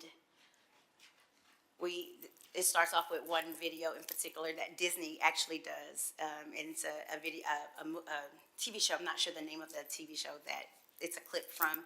And they talk about how just based on what the students look like, the teacher has assigned them different characters to research. And the students kind of feel a certain way, like, why would you give me this person to look up? And so we bring that into the forefront and looking at and how to pull down and disrupt that thinking. And so the idea is to make sure that we are leading for equity everywhere we go, and dismantling that thinking that those biases that we have. Yes. Is that okay? Yes, ma'am.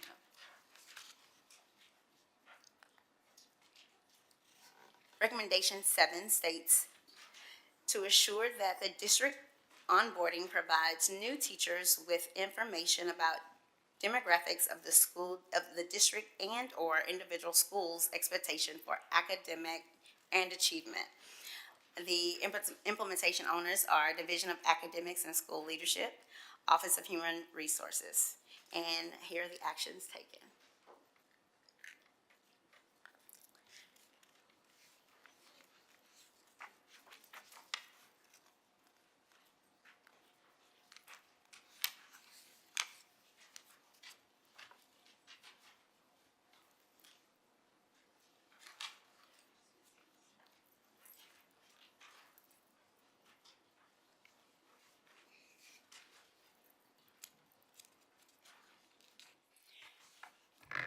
You can go ahead and keep going, Ms. Ivory, but however, I think that as we update it to more clear graphics, I think our recommendations got out of order, right? So you're good, keep pushing through, but if you see us looking at that and asking for just a few more minutes, Okay. it's because I think in our interest to try to get clearer graphics, this must have moved around too. Okay. Yes, this slide is actually on page 44, and then the second slide is before it on 43 for some reason. So this slide that's on the screen, number 7.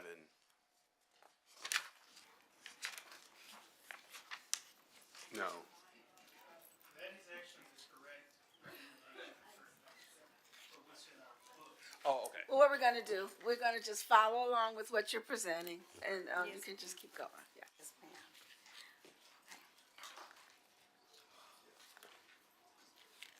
Recommendation 8 states, we should coach teachers to understand and implement research-based instructional strategies for students with disabilities and English language learners to promote increased student achievement. The implementation owners are the Division of Academics and School Leadership, and here are the actions taken.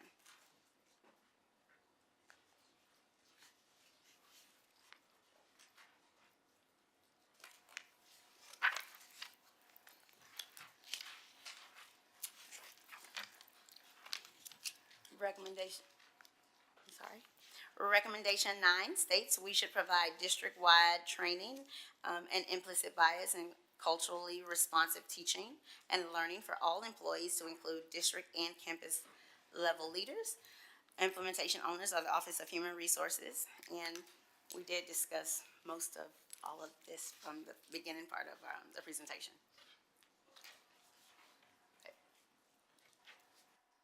And the last recommendation, number 10, states we should provide a curriculum across all grades that is academically appropriate, culturally inclusive, and engaging. Implementation owners are the Division of Academics and School Leadership, and here are the actions taken. Thank you. Thank you. Are there any additional questions? I have a couple. I noticed that you are going to be relying on qualitative research a few times in this presentation, and I had to go back to my qualitative research book from Texas A&M, and I just was interested in, are you going to be using case studies, observation? Are you going to do some kind of modified analytic induction? A constant comparative method? I've actually used that one. That's very useful. But I just wondered what kind of qualitative research you're going to be using. And so, Trustee Jensen, that's an excellent question. That's part of what they're coming back with. This is just an update of where we are today and what have been put in place. And I think the next step for the committee is to bring back measurements. And so, Dr. Jensen, if you've got Dr. some King, of those. Dr. King, do you have some ideas at this point then? Well, with the, because my dissertation was, I did a qualitative one, and I know how much time that can take. You have a lot of ideas then. So, with our limited staff, because it's just Pearl and Michelle Champeau is our coordinator in organizational culture. They are the two just doing this training. Surveys are probably going to be our highest used, because to do case studies and to some of those other methods are a little bit more involved and would take them away from the day-to-day work. But we could also talk to the board about engaging in partnering with external partners if we want to gather some larger qualitative data. But we will definitely use feedback. We'll be looking at, make sure the surveys have open-ended comments, so it's not just numbers, but then we can also analyze the text that's presented. Well, I did notice in the equity study that they really did triangulate their data, and that one of them was stakeholders' views, and I'm sure you're going to get that with the surveys, but I'd love to see some other kind of qualitative data there to go along with the hard numbers.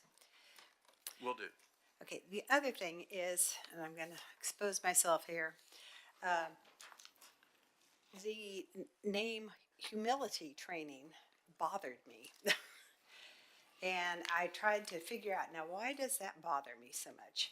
And I actually looked up synonyms for humility.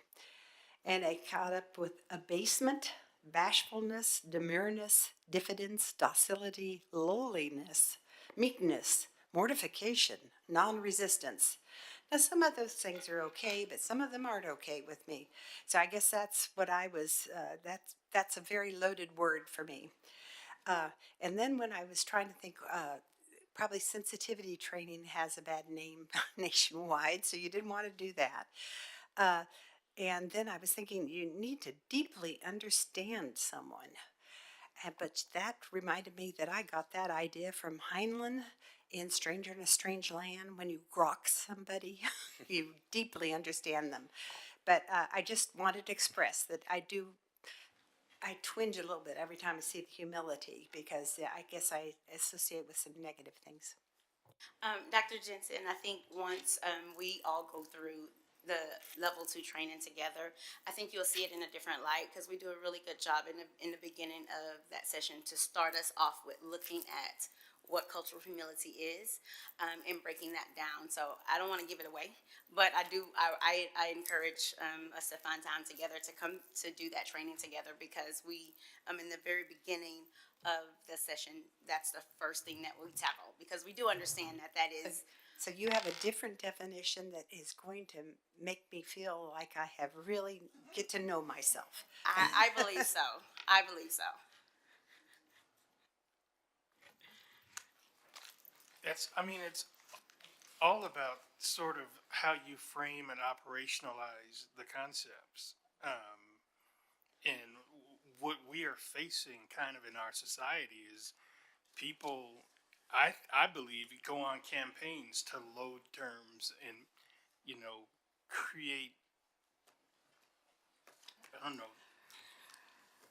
uncivil discourse around terms that they have sort of taken away from us. So it's a bad thing to be woke, right? And like, you know, as a child, like, so it's better to be asleep. I'm confused, but I think when we talk to our people and we operationalize terms, there's room for people to be uncomfortable with the words, and then we can talk that out. And I think that's what we want to model for the kids. Is that like we can talk through this and operationalize and frame our language so that it's the language of our community. So. And that's the beauty of creating that safe space for everyone to feel heard.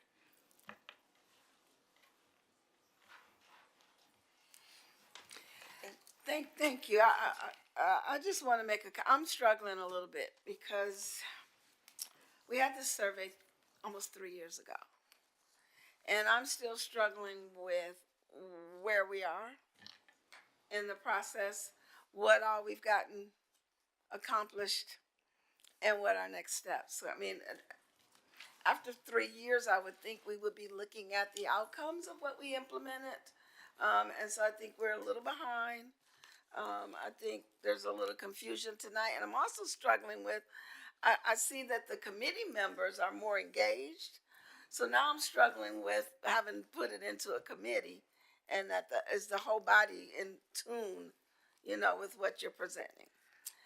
So I think maybe it may be a good opportunity to bring it back next month and have everybody take a deeper look at what you presented tonight and kind of help us establish, you know, where we are and how successful we are and where we're going. I think after 3 years, we should be wrapping up this work and maybe looking at another study to see how much we've grown. And we're not there. And I know we have a new committee chair, but I almost feel like does it need to come out of a committee environment and the whole body be inclusive in it?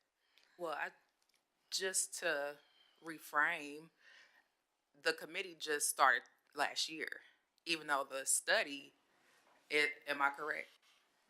When we, in 2020, yeah, so the committee was at 2 years? It's been 2 years. 2 years. Uh-huh. So, you know. I don't want to put anybody under pressure. I'm just saying. I'm just saying, just in terms of, you know, framing where we are. So we got the report, I guess, you know, for a year, maybe sat with it, got the committee going. It took a little time for us to get rolling and figure out how the equity committee will work. And so now, once again, I'm going into my report out, but a part of our work is coming up with a strategy for a progress monitoring tool. Okay. How we report out, how often, what's the timeline look like? For each of those different recommendations, they're going to be different strategies for every single one. So what does the progress monitoring look like for one? Could look different for two. So that is a part of the work we're doing. It's a little bit slow, but you know, slow and steady wins the race is one thing I'll say. And I also, to reiterate what Dr. Ivory said, I think we also need to put on our calendars a time for us to go through level one together. Mm-hmm. So that way it will come out of the committee and we can have a better understanding of what teachers are doing, like we talked about modeling as well, so that we are from, as we talked about in one of our trainings, from the boardroom to the classroom, and we're all engaging in the work. So thank you. Thank you. Thank you, Ms. Thank you. Ivory.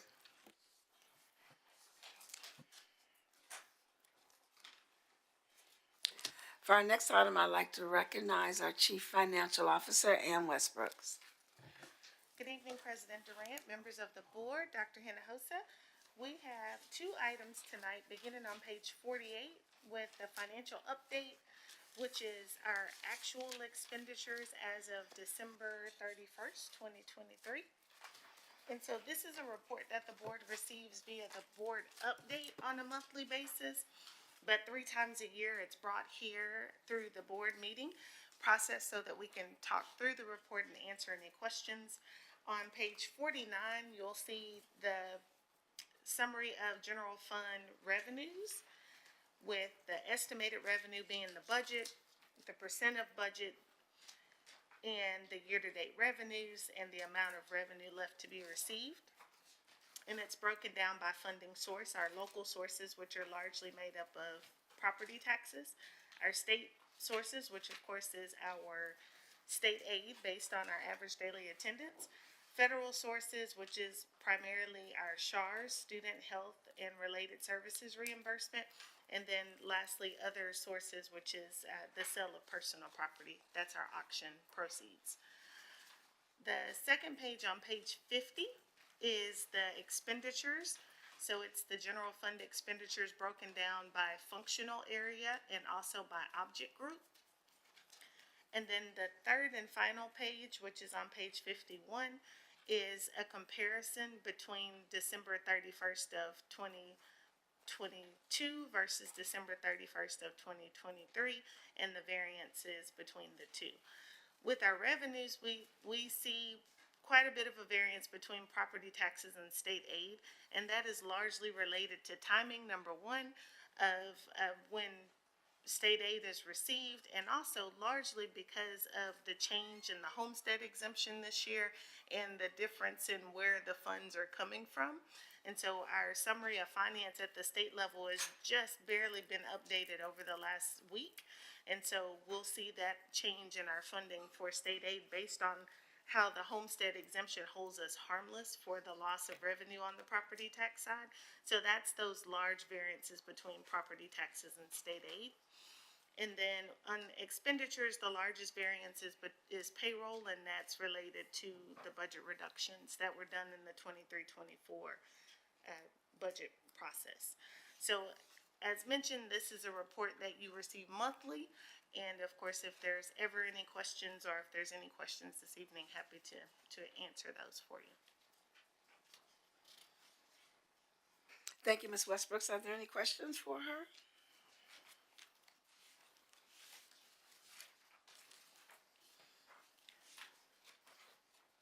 If not, okay, I'll go to the next You may item. continue. Thank you. Is in your blue folders is the policy for our investment policy, which is CDA local. And this was brought forward on Thursday evening, and we were provided with some guidance from the board, removed some duplicate language that was presented, as well as updated the language to include the chief financial officer and the superintendent as the investment officers for the district.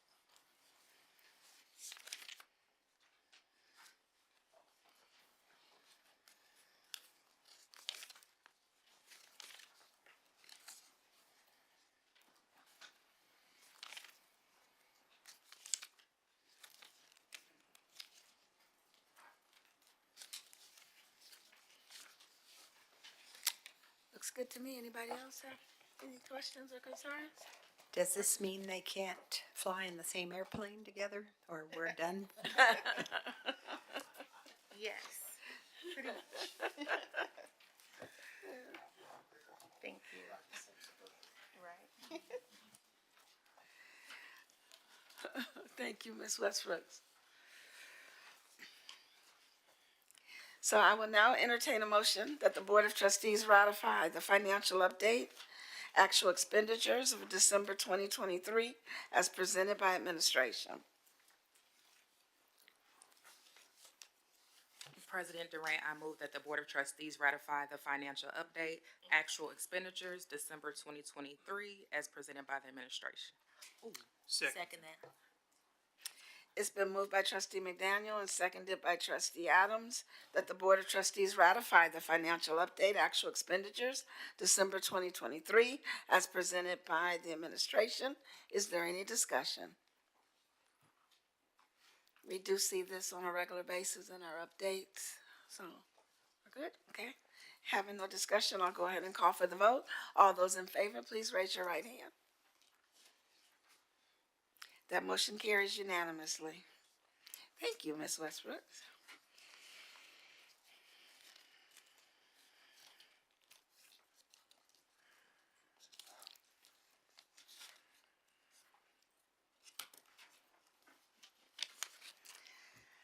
I will now entertain a motion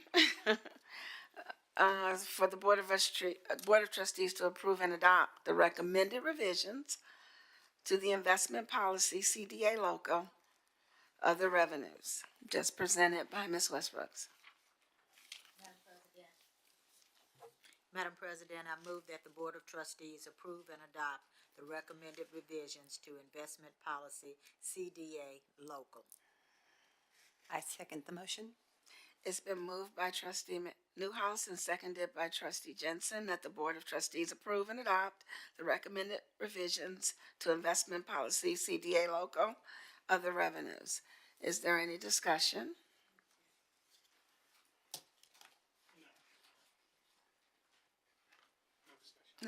Okay, all right. I'm gonna go ahead and call for the vote. All those in favor, please raise your right hand. That motion carries unanimously. Thank you. For our next item, I'd like to recognize our General Counsel, Jeremy Binkley. All right, trustees, if you'll turn to page 57 of your packet with me, this is the resolution regarding Senate Bill 763, chaplains as volunteers. We did discuss this at the work session, and essentially what this resolution would do would affirm the district's current practices of partnering with religious leaders in the community to provide services to students as volunteers. With that, I would just ask if there are any additional questions.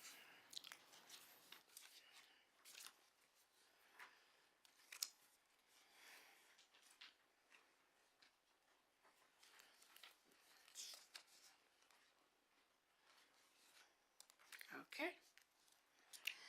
I'll now entertain a motion for the Board of Trustees to approve and adopt the resolution of the board to accept chaplains as volunteers.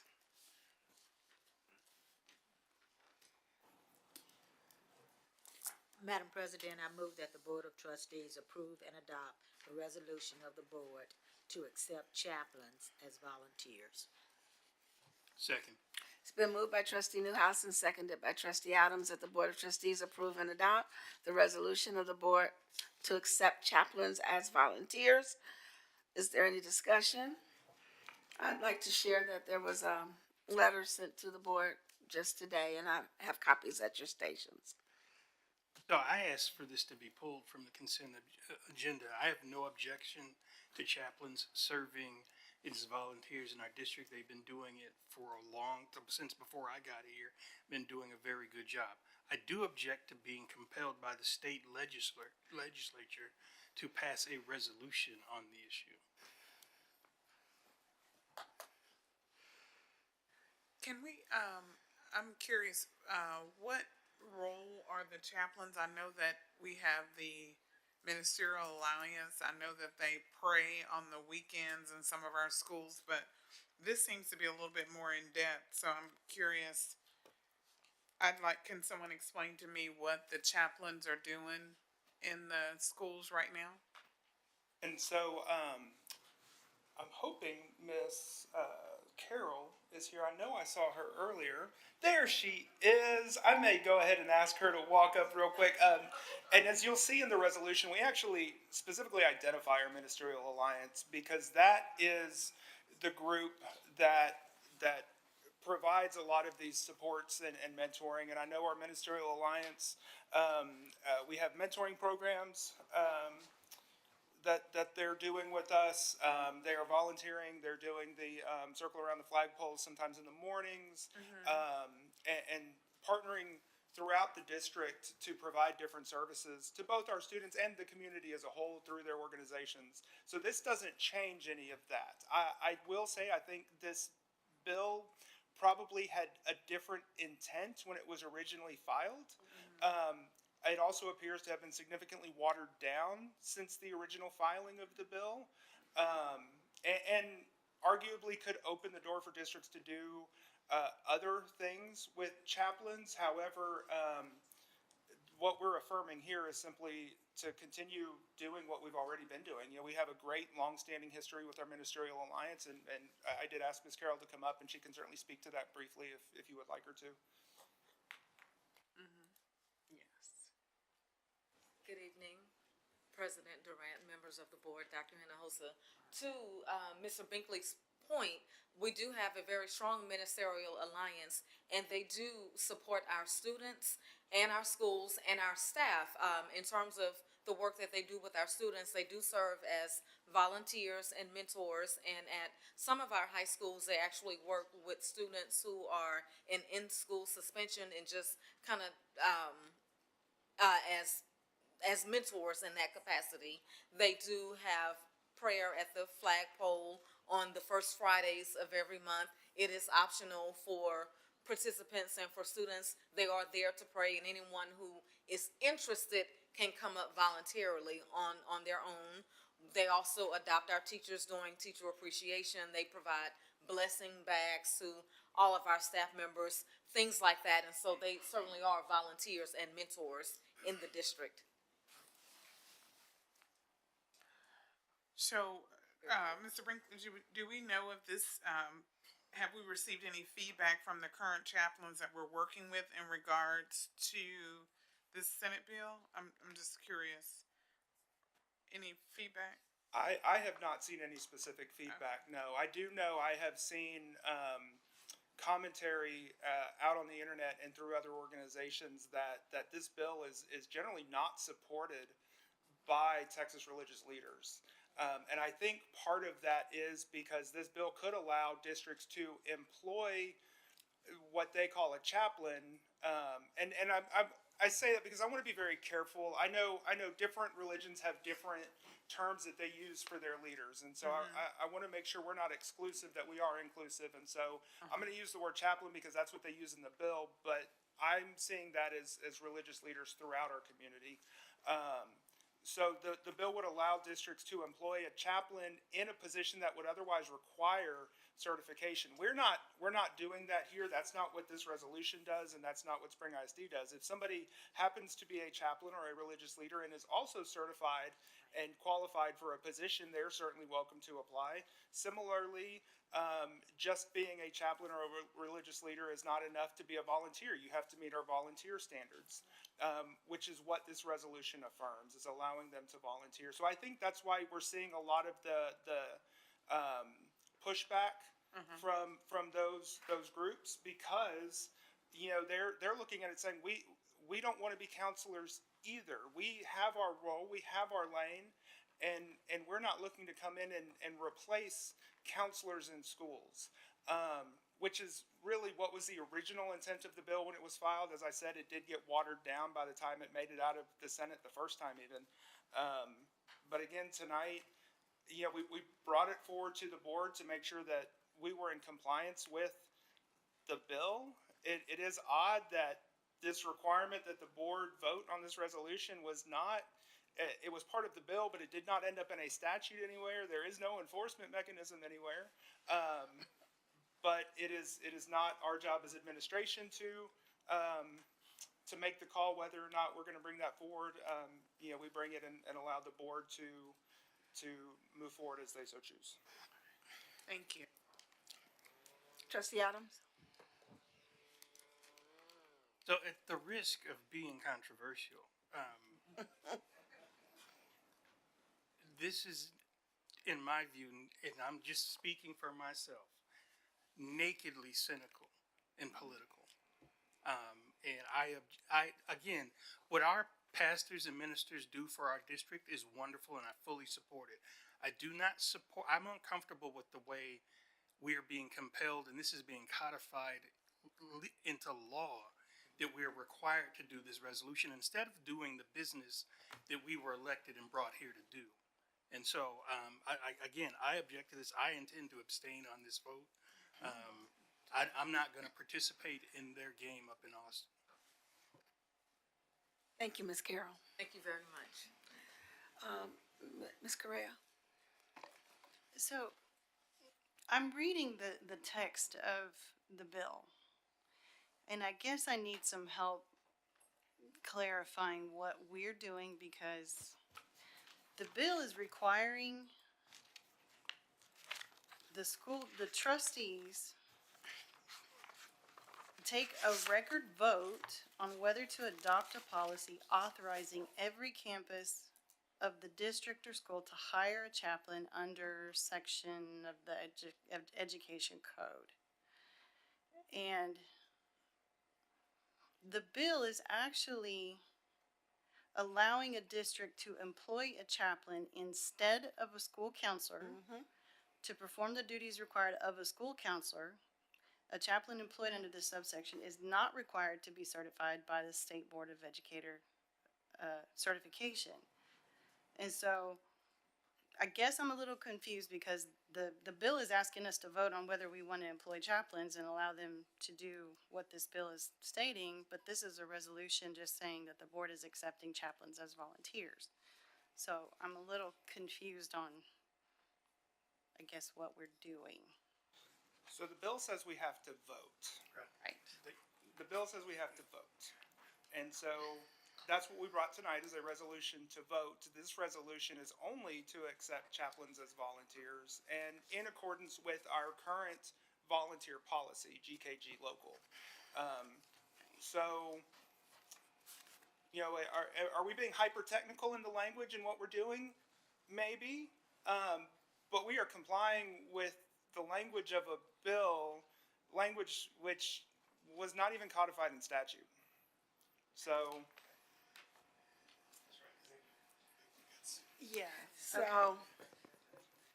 So this is a way for us to comply without saying that we are going to change our policies to allow the chaplains to start taking the place of the counselors. I think this statute certainly opens the door to districts utilizing chaplains in other ways.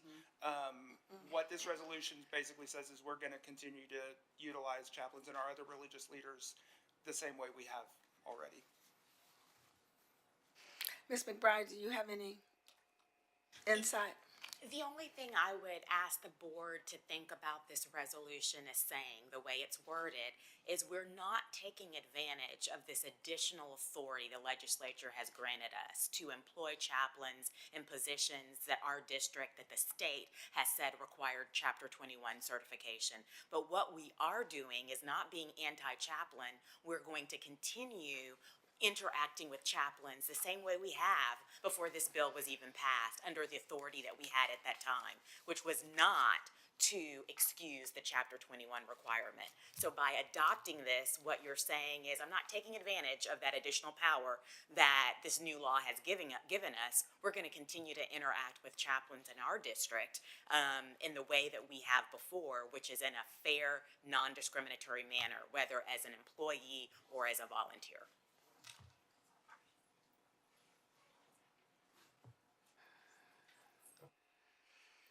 I just want to make sure I'm clear. So you're saying adopting this resolution is saying we are going to continue doing what we have been doing with our ministerial alliance. You're going to continue interacting with chaplains, however that is defined. As Mr. Binkley so correctly pointed out, different religions have a different name for their faith leader, but the statute lumps them all together as chaplains. You're going to continue interacting with them under your employment policies that exist and under your volunteer policies that exist, meaning that if they want to interact with us, they've got to meet our employment standards, they've got to meet our volunteer standards. What we're not going to do is take advantage campuses of the additional power we've been given under this bill to say that you may campus hire a chaplain for a position that requires Chapter 21 certification and excuse that certification requirement.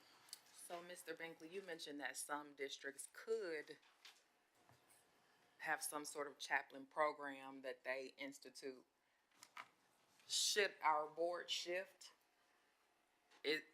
this would give the power to do that? Would this give the power to do that? Should the board shift and decide to go that direction? No. Under the new statute, yeah. Well, different people. Right. Right.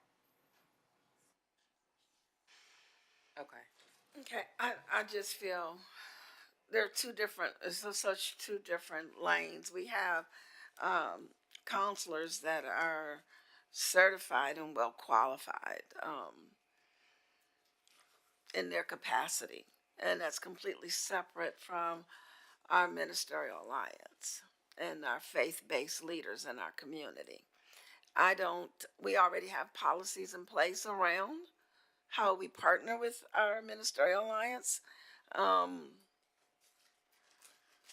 And I don't see the need, an intent for this resolution. Myself, we already have policies in place. I'm struggling with this. I think I we're don't giving support it. Caesar what is Caesar's. Say that again. I think we're giving Caesar what is Caesar's.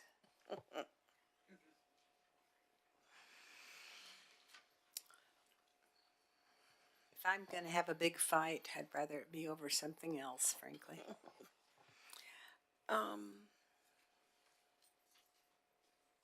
So Are y'all ready? we're adopting the resolution to continue doing what we've already been I'm not doing. adopting it. That's what this is.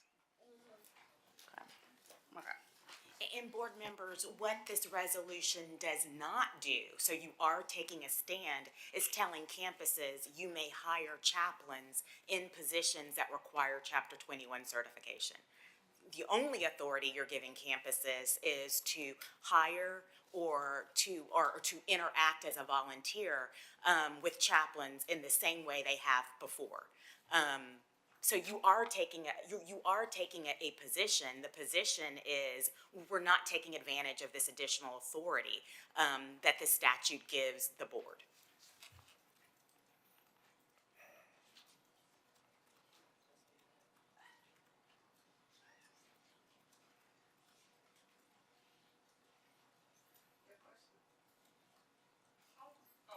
I don't understand. It doesn't make sense to me, so I already know how I'm voting.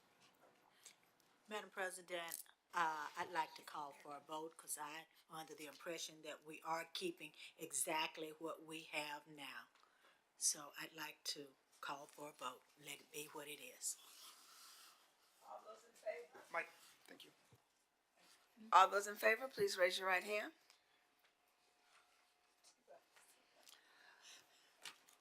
Those opposed? And abstentions?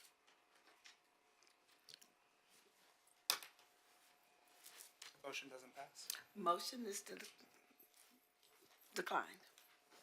So we've now complied with the law. We voted, we comply with the law, and we're not adopting the resolution. Thank you, everybody. That was fun. Our next item is the Board of Trustees Committee update. We'll start with our Audit Committee, Trustee Newhouse. Thank you, Madam President. I'd like to acknowledge and welcome a new member of our Audit Committee, and that is Winfred Adams. Thank you for joining us, Trustee Adams. We did meet, and the committee reviewed previous reports and discovered that we do not have a report to give tonight because we have shared everything with you. Thank you, Ms. Newhouse. I'll now recognize our Governance Committee.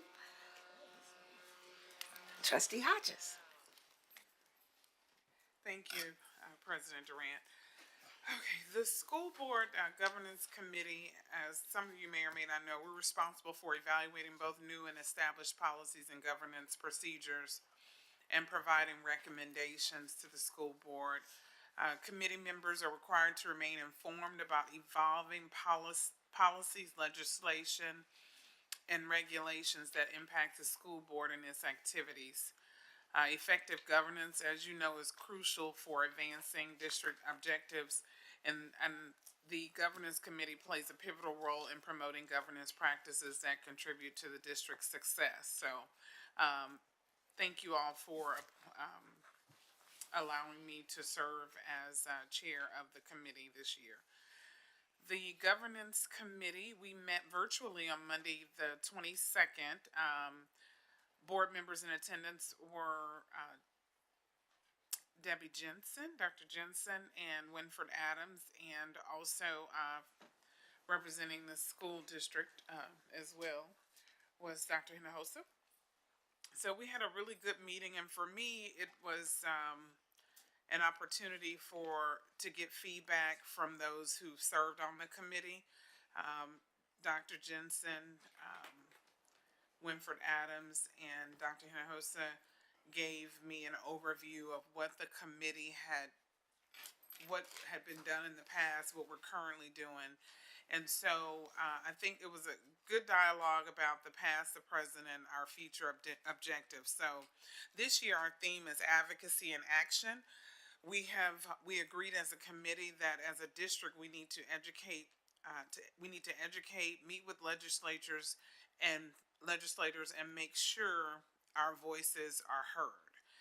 And so recognizing that there are power in numbers, we plan to mobilize with like-minded districts to educate the community and our legislators and establish our legislative agenda for 2025. And so this work is going to start now. It can't wait until 2025 gets here. So we'll be working and presenting information each month as we move forward with that legislative agenda. And so this preparation will ensure that when we converge on Austin in 2025, we'll be ready as a school district and as a community to advocate for our students and teachers. So a few other things that we talked about, we decided on what our legislative priorities are, and I'm sure this will probably change as we dive into this, but looking at district finance, increasing the per pupil allotment, weighted funding for special education, funded by enrollment, not by attendance, and also increasing the transportation reimbursement beyond the 2 miles. These are all things that we've dialogued a lot about, especially as we've looked at the working on the budget. Also, the employee health care, looking at needing assistance. We need a bailout or opt us back in to provide us with the relief given to TRS Care. So those are the discussion items that we had in the January meeting. And so from that, after that meeting, we attended, let me take a step back.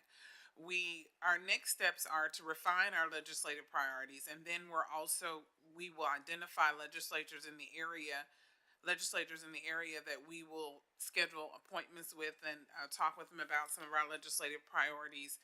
And then also, which I think is a good idea, Dr. Jensen talked about us working with some rural legislators as well, because they've stood in the gap for public schools recently. Yeah. And so with that, we will just continue and move forward. Also, last Wednesday, Dr. Jensen and I attended the Gulf Coast Area Association of School Boards, the GCASB, which is a voluntary organization composed of more than 50 school boards in Greater Houston. I wanted to kind of explain that because we often use a lot of acronyms and don't know really what they mean. So I just told you what it means. And so it's comprised of more than 50 school boards in Greater Houston, whose aim is to enhance the quality of education for public school children in Texas and the Gulf Coast area. And the organization provides education and information to local school boards and creates an opportunity for local school boards to impact legislation affecting public schools. And so with that, at that meeting, we defined or identified the regional legislative priorities. And so this is important. So the Region 4, which is the region that we're in, the top 5 priorities are teacher recruitment, retention, and increased salaries, increase the basic allotment, opposition to vouchers, reduction or overhaul of the required state test, and number 5 is school safety and security. So again, as a region, these are our top 5 priorities. However, as a district, we will refine our priorities and present those, and we'll work towards that, advocating for those legislative priorities this year. And so with that, also a few of my colleagues attended the National School Board Association's Advocacy Institute, January 28th through the 30th in Washington, D.C. I was unable to attend, but if you all have any comments on anything that you learned that, or any high points from that. Right. So I traveled to DC as a representative of the governance committee, and we covered all the things that you spoke about just now. We were able to meet with the education staffers for Representative Dan Crenshaw, Nathaniel Moran, and Sylvia Garcia. And the only additional things that we addressed with the federal representatives was, again, fully funding IDEA, which has been underfunded since it was written into law, and didn't really get positive assurances that they're going to fix that in the near future. But again, unfunded mandates that are a big part of our current fiscal issue. And the other thing is, I remember Chief Miranda's talk during bond time about capital facilities funding, and how, talking to them about what they could do to help us so that we're not always going out for bonds to renew and upgrade and build new facilities. Thank you. It was our most productive trip there so far, actually. I It think. really was. Yeah. Dr. Jensen? If I could just add about the TASB grassroots meeting, we found that there was really quite a match between our district's concerns and other districts, which is always nice that we're, a big group doing that. However, there was one gentleman who got up and said we need to be very careful about wanting our student allotment based on enrollment instead of attendance. It turns out that may work in favor of charter schools. They apparently have dismal attendance. And so that it would actually shift money away from public schools to money they're not getting right now because of their bad attendance. So we might want to look at that one a little more closely. Thank you. We'll ask Ms. Westbrooks to guide us in that. All right, thank you. There was 3 of us that attended in Washington, myself, Mr. Adams, and Trustee Correa. And we made sure we were very diverse in our legislators that we met with. We met with Moran. He's not in Region 4, but he sits on the Education Committee at the governmental level. So it was very well received. No promises were made, but I felt that we made progress. And so it was worth our time, and we will continue as your elected officials to advocate and fight for what is best and what is needed for our students here in Spring ISD. Any questions for you, Ms. Hodges' report? I think you were also elected to represent us.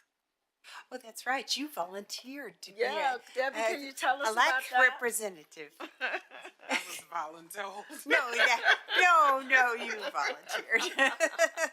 So you're going to forgot be. about that. Yeah, she is something like one of 10 For the region. volunteers for the Region 4. We're the largest region in Texas.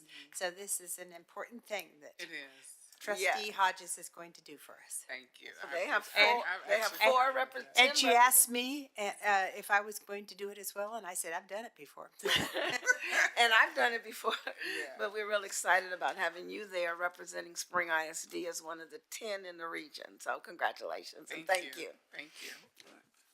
And Madam President, that concludes my report. Thank you. Next, May I add one thing? Sure. Because we keep hearing from the Texas government how much they fund schools all the time.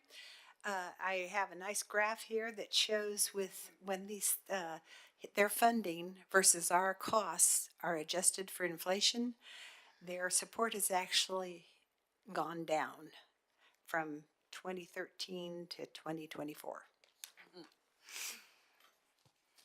They haven't increased what we get as our costs have continued to escalate. Thank you, Dr. Jensen. Next, I'd like to recognize our Equity Chair, Trustee McDaniel.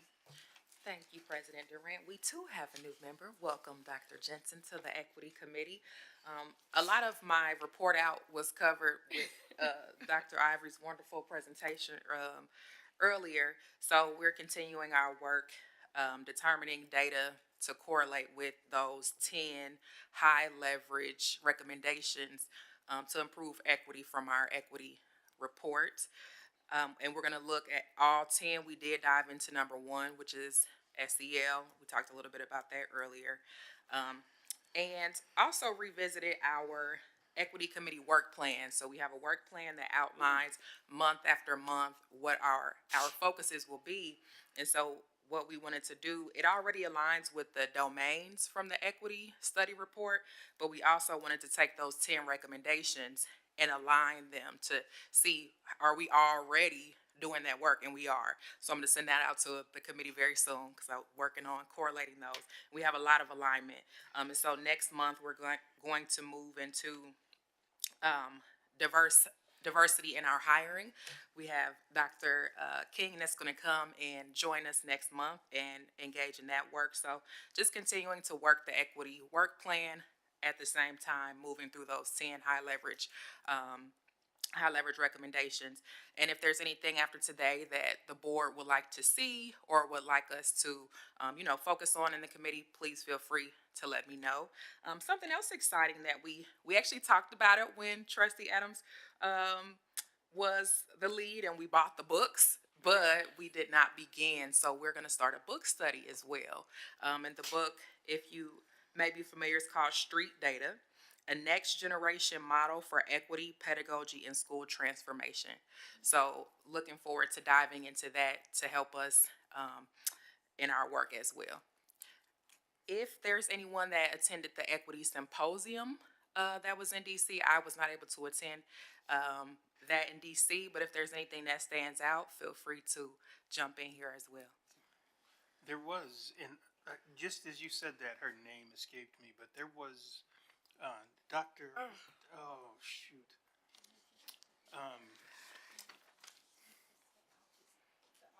Yes. The autism. Mm-hmm. Thank you. Brandon. Thank That's it. you. A really powerful presentation and demonstration of how different minds think. And it was something that I was unaware of for all the time I've been in education. I had never heard of her. But there's maybe some potential for a book study there as well, in terms of making sure that we're meeting all of the learners where they are and designing IEPs and curriculum to maximize their potential gifts. So that was a really powerful piece of the Equity Symposium for me. And I think we shared the link with the I vibe. did. Yeah, everybody should have received it. That concludes the Equity Committee update. Thank you. Thank you. And finally, as I announced last month, we have a new committee this year, which is our Board Data Analysis Committee that is being chaired by our wonderful Dr. Deborah Jensen, and I'll turn it over to her. I am finding that this is going to be a fun committee because I am on 3 committees and each one has been coming up with ideas that data we should be looking at. The original thought was that we might save some board discussion time if we could actually pick out the issues and recommendations for the board. At this point, we have not had our first meeting, which is the 4th Monday of the month. Hopefully we can have it after the Dakini Black History Month presentation, because I think we all want to go to that. I see right now, just forming, that there are 3 levels of data that I'm going for. One is we have some statutory requirements, some responsibilities to collect student and district data and our evaluation of the auditor and the superintendent. So that's one level. Another level is that we're spending quite a bit of money on different curricular programs and teacher professional development, that sort of thing, and we want to get the return on investment information, the ROI. So we want to see some impact in student learning. So we're going to be looking at that. Another thing I'm very interested in is long-term trends in our district and comparing it to other districts. And Trustee Adams made the point that sometimes we get compared to rural districts that are nothing like us. In the past, I have picked some districts around Region 4 and locally that we are similar to. And the populations of the districts have changed quite a bit since I did this 12 years ago. And I'll make sure that we have a similar demographic. And it's going to be a little harder to match the populations because they seem to be a lot larger than us now. But we'll be looking at that. I am also very interested in how we present the data because I think some people are numbers people and some people are like to see a picture of data and that sort of thing. So we're going to experiment with that to see how the trustees and the public would like to see this data. And I think it's going to be fun. Thank you, Dr. Jensen. And I think it's real imperative that the decisions we make are always data-driven. And our intent, as we sit here approaching 10 o'clock with this committee, is to be able to look at that data and maybe lessen the time that we spend during our meetings with that. So we're looking forward to the work from that committee. Thank you. Our next item is the consent agenda, and I will now entertain a motion to approve and adopt all the items on tonight's consent agenda. Come back to you. Madam President, I move that the Board of Trustees approve and adopt all of the items listed on the consent agenda. Second. It's been moved by Trustee Newhouse and seconded by Trustee Adams to adopt the consent agenda tonight. Is there any discussion? All those in favor, please raise your right hand. That motion carries unanimously.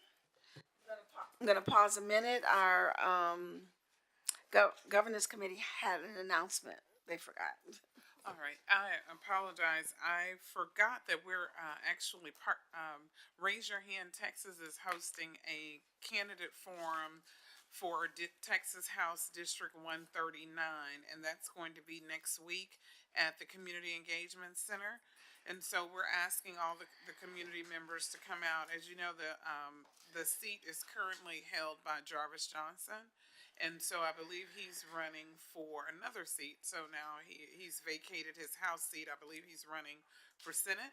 So we will have there will be a candidate forum hosted by Raise Your Hand Texas. Again, it's a forum. It's being hosted by Raise Your Hand Texas, and they're using our facility here at Spring ISD. So please, I encourage you all to come out and take a look at all of the candidates, hear their point of view so that you can be an informed voter when you go to the polls in March. Thank you. Thank you. Okay, so the Board of Trustees will now recess this open session and convene in a closed meeting in accordance with Texas Open Meeting Act, Section 551.071, 551.072, 551.074, 551.076, and 551.0821. No voting will take place in the closed meeting. Any action the board wishes to take as a result of the discussion in our closed meeting will take place after the board reconvenes in an open session, and the time is now 9:49 p.m.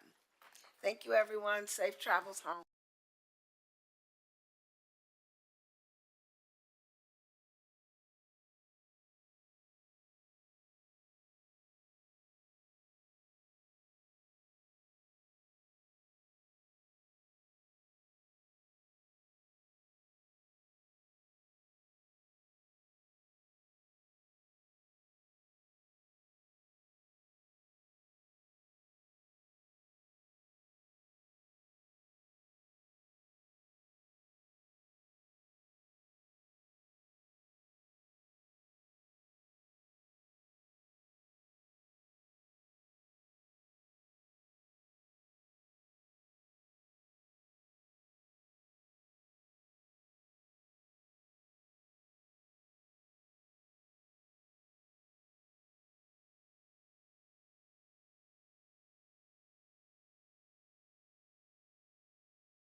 convene and resume the regular meeting of the Board of Trustees. The time is now 11:25 p.m.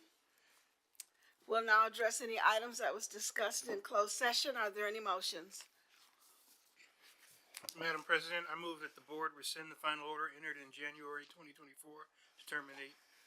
Is there an actual date we did that? Entered in January 2024 to terminate the contracts of Joseph Simmons as presented in closed session. Second. It's been moved by trustee Adams and seconded by trustee McDaniel that the board rescind the final order entered in January of 2024 to terminate the contract of Joseph Simmons. Is there any discussion? All those in favor, please raise your right hand. The motion carries unanimously. Are there any additional motions?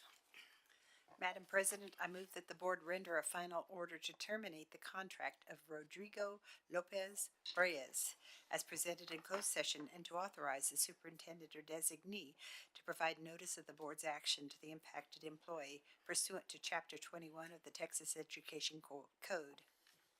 Second. It's been moved by trustee Jensen and seconded by trustee Newhouse that the board rescind a final order to terminate the contract of Rodrigo Lopez Reyes as presented in closed session and to authorize the superintendent or designee to provide notice to the board of the board's action to the impacted employee pursuant to Chapter 21 of the Texas Education Code. Is there any discussion? All those in favor, please raise your right hand. That motion carries unanimously. Are there any other motions? Madam President, I move that the board approve the superintendent's recommendation to terminate at the end of the contract term the probationary contract of Elroy Perez Jr. as presented in closed session and to authorize the superintendent or designee to provide notice of the board's action to the impacted employee pursuant to Chapter 21 of the Texas Education Code. Second. It's been moved by trustee Correa and seconded by trustee Adams that the board approve the superintendent's recommendation to terminate at the end of the contract term the probationary contract of Elroy Perez Jr. as presented in closed session and to authorize the superintendent or designee to provide notice of the board's action to the impacted employee pursuant to Chapter 21 of the Texas Education Code. Is there any discussion? We'll call for the vote. All those in favor, please raise your right hand. A motion carries unanimously. Are there any other motions? Madam President, I move that the board approve the purchase of approximately 185.15 acres of real property located in Harris County, Texas, and to delegate authority to the superintendent or designee to negotiate, finalize, and execute all documents related to the purchase as discussed in closed session. Second. It was moved by trustee Jensen and seconded by trustee Adams that the board approve the purchase of approximately 185.15 acres of real property located in Harris County, Texas, and to delegate authority to the superintendent or designee to negotiate, finalize, and execute all documents related to the purchase as discussed in closed session. Is there any additional discussion? All those in favor, please raise your right hand. That motion carries unanimously. Do we have any other motions? I'll entertain a motion to adjourn. Madam Chairman, I move that we adjourn our meeting tonight. We feel you. Second. I just went blank. I move that we adjourn our meeting tonight. Second. It's been moved by trustee Newhouse and seconded by trustee Adams that we adjourn tonight's meeting. Is there any discussion? All those in favor, please raise your right hand. That motion carries unanimously. Tonight's meeting adjourns at 11:29 p.m.